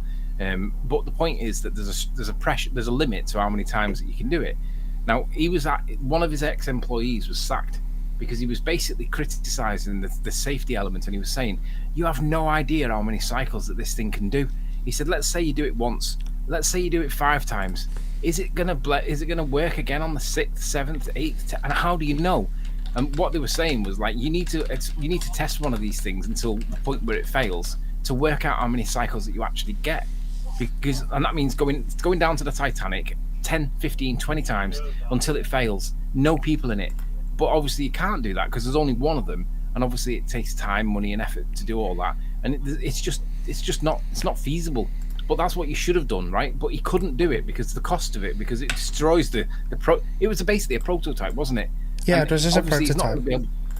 Yeah, and he obviously can't do it and that was why he was in that vessel on that trip. He was proving to other people that were doubting how safe it actually was. And the guys that were saying like it's a matter of time before this thing like destroys itself. Why aren't you listening to us? And obviously now he's on the receiving end of it. But his whole authority was, well, I've done the maths, and the maths says it's strong enough. Well, and it's look, like, Anthony, look at the maths with that whole, I've done the maths. When you bring up to them, okay, mathematics, right? How can you give me negative apples? You can't, right? You can't produce negative apples, but some people say, yes, I can. I just owe them to you. That's how far they go with mathematics. Yeah, they'll say they owe them to you. It's the best example, that, isn't it? Like how many apples? I like the ice creams one as well, because like ice creams we can all relate to because we want them as much as apples, right? Like how many ice creams have I got if I minus 3 ice creams from 5? And you say, well, 5 minus 3 is 2. Okay, and then you do it the other way around and say, how many ice creams have I got if I go from 3 and I'm minus 5? And then they go minus 2. It's like, nope, can't have minus 2 ice creams. Just because conceptually in the abstract world of mathematics is that possible mathematically doesn't mean that you can have a negative 2 ice creams. It can't happen. Your answer is still 0. Yeah, maths doesn't always describe reality. Maths is just a language. Maths can lie. Well, and it's not maths that can lie. It's the user that makes the formula that gets it wrong. Yeah, like but you understand they don't. submarine. But like I was saying, they don't like when people say that the maths can be wrong. doesn't make it reality. I tend to agree with them on that. It's not the maths that's wrong, it's the inputter that's putting the data in and trying to use the formula to make it match what they want it to say. That's what's wrong. So it not the lies. maths itself. So it can lie. Because it's a language. Yeah. Yeah, that guy was criticised of being can't fueling his own lie. ego. You can't lie. Hold on, we got a Not mathematician. Go ahead, Adam. What can happen is the mathematician can incorrectly describe. Yeah, that's what happens, and therefore the whole function of maths is to try as best you can is to describe reality, which is why I think MA is a nonsense. Yeah, it's not describing reality; it's conflating numbers backwards. But in of itself, maths can't lie. You can incorrectly describe, is what I would say. That doesn't mean that the constructor of the formula or whatever isn't necessarily a liar per se. But all the maths can do, if you're going to admonish it, is to say, no, you do not describe what you claim to be describing, therefore the maths is of no value. Mm-hmm. Yeah. Okay. But would you agree, though, that maths is their god? Oh, yeah. It's their religion script, yeah. It's a scripture, as you said. So then why is E equals M squared so, what do you call it, praised? Because So E equals MC squared. Because E does equal MC squared if you take all the assumptions that Einstein uses, so the maths works. Does it describe reality in any way? No. No. But the maths works because in that concept it balances. That's all that's happening when they say the maths works. But E equals MC squared. If you remove the C squared at the end of it and just have E equals M, you've got energy equals mass. That's what Einstein says. Energy and mass are equivalent. They are the same thing. That's the reason why the egg accelerates when you put a bit of salt in there, because the salt I don't want to go too much into it, but E equals M is the reason why the egg accelerates. It's got nothing to do with buoyant forces or anything like that. But then don't we say what's mass? Well, in their convention, yeah. So it works in their convention. Yeah, it works in their convention. This E equals MC squared. The C squared at the end is just mumbo jumbo nonsense. But the fact that mass exists, whatever you define mass as, however you define it, a rock's still a rock, whether you call it mass or not. It's still something of. It's a concrete noun, isn't it? It actually exists. You can't put another rock in the same space that rock is. So you've got two rocks, they can't occupy the same space because they exist, right? So it's like I can't sit in your seat where you're sat because you're sat in it. So one of us has got to give way. And usually the big guy bounces the little guy out the way because you can't occupy the same space. Well, when you realize that and you have a mass in using their understanding in a vacuum that's got no medium around it, the mass exists. It's got weight to it. So it's got matter. It weighs something. But you've put it in a medium that's got nothing to it. What would you expect to happen in that case? Obviously, you've got an immediate and absolute zero value that the matter is relating or reacting with. But then if you start increasing the density of that medium and then things start to behave differently because of that increase in density, you're manipulating that independent variable. The vacuum chamber tests are proof, absolute proof that it is relative density, because they're removing the medium, they're removing the thing, and everything falls at the same rate as a result of it. RDD proved. Exactly. Do you guys want to quickly talk about this tire thing? Can I quickly explain the tire thing to these people? They still don't get Of course, it's your show. the difference between pressures. Just like Phil Bell, he doesn't understand. A tire, where it sits in an atmospheric environment, has force attributed to it on the tire. That would be 14.7 psi, pounds per square inch. Guys, force. Okay? So you remove this gas. There's no more force holding this tire forcing down. So now you just have the gas inside the tire now forcing itself all over the walls of the container. Now what happens when you get a perforation? All the gas inside here has no resistance, so it seeks to escape. as it seeks to escape, that force is so great it causes a bigger rupture, and therefore the tire explodes outwards, and therefore all this gas instantaneously goes to the surrounding system. Now the difference is when you have kept your atmospheric surrounding, when you have a perforation here, there's less force to push out because you have a force pushing down, back. So therefore it keeps that small perforation and just goes out. Slowly? Yeah, that's why when a tire gets a slow puncture, it doesn't just explode outwards. But take that tire and stick it in a vacuum chamber and then give it the same perforation, it will explode outwards. Absolutely. No question about it. Sorry guys, I think I'm gonna have to end the show here. It's gone quite a while. Obviously you guys can still talk if you want to, but you guys have any closing statements? Well, if gravity's not a force, guys, you haven't got a container to contain the pressure, have you? So that game over. It goes no further, guys. Start telling the truth. Come on. My closing statement is a cloud is a concrete noun. It isn't. Wait a second, Anthony. Why are you saying that? It's not a concrete noun, is it? It's a collection of molecules in a group. It's like a gaggle of solid matter that does appear to be a concrete noun, but it's not a concrete noun. It is. You're just saying cloud. That's a concrete noun. No, that's a noun. It's not a concrete noun, though. No, Anthony, it's a cloud's physical. No, it's not. Can you pick it up? Can you move it? It's more like a ghost. Neil, it's a shady noun. That's funny. But yeah. Can't we just have a concrete cloud?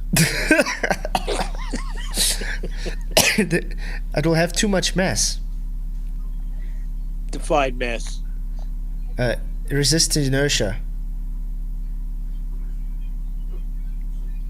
It's a horrible word, though, isn't it? Let's be honest. Mass. Come on, Adam. It's a mess up. Oh, my only bit was, you have been privileged tonight to witness Adam's failure, and here. That was a good one. But yeah, I just want to say thank you guys for coming. I appreciate it. Sorry that guy was so boring in the beginning. I really thought it would be something spectacular. He's just the latest puppet off the conveyor belt, isn't he? Yeah. Well, maybe one day we'll get a person that comes to us, right? A legitimate person that comes to real flat earthers, like what's here and what's on Nathan's and what QE brings out. Maybe one day, but I don't know. You've had it. You had a guy, his ear still, actually, blind spot, yeah? But the trouble is, if you're genuine to this stuff, you don't remain a baller for very long. You do convert to accepting at least it's not a ball. Yeah, not necessarily even a flat earther, but you do quickly realise it's not a ball. So that's why, to be fair to them, if they are genuine, they don't last very long because they're genuine. Yeah. I just wouldn't say convert though. It sounds. No, that's why the globies like to say, "Oh, you converted to a globe." I would say leave the ball. Yeah, leave the ball cult.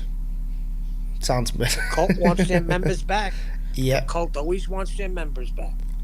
All right. Have a good night, guys. But yeah, I just want to say thank you guys for coming. Appreciate you guys. I think tomorrow's show can be quite good. We should actually think what tomorrow's show should still be about. I haven't even figured that out yet. But I know Friday night's going to be PJ's birthday stream, and everybody that's going to be on the panel is going to be required to dress up. So I think Neil should dress up as Joe Pesci. Yeah. Or you can do. Yeah. I have a closing statement. My last closing statement is I am a concrete clown. So, there you go. I appreciate you coming in. But yeah, Yeah, take care. You too, man. Thanks, guys. Thanks all Cheers, for Flatzoid. coming. You guys rock. Appreciate all the support. Please hit the likes and shares if you haven't already. Thank you for the super chats. Thank you for all the help behind the scenes. And just thank you everybody for being here. You guys rock. I'm going to sleep now. I've got work in a few hours. So it's going to be good to see you all tomorrow. So till next time, may the pressure be with you. Cheers. Blessings.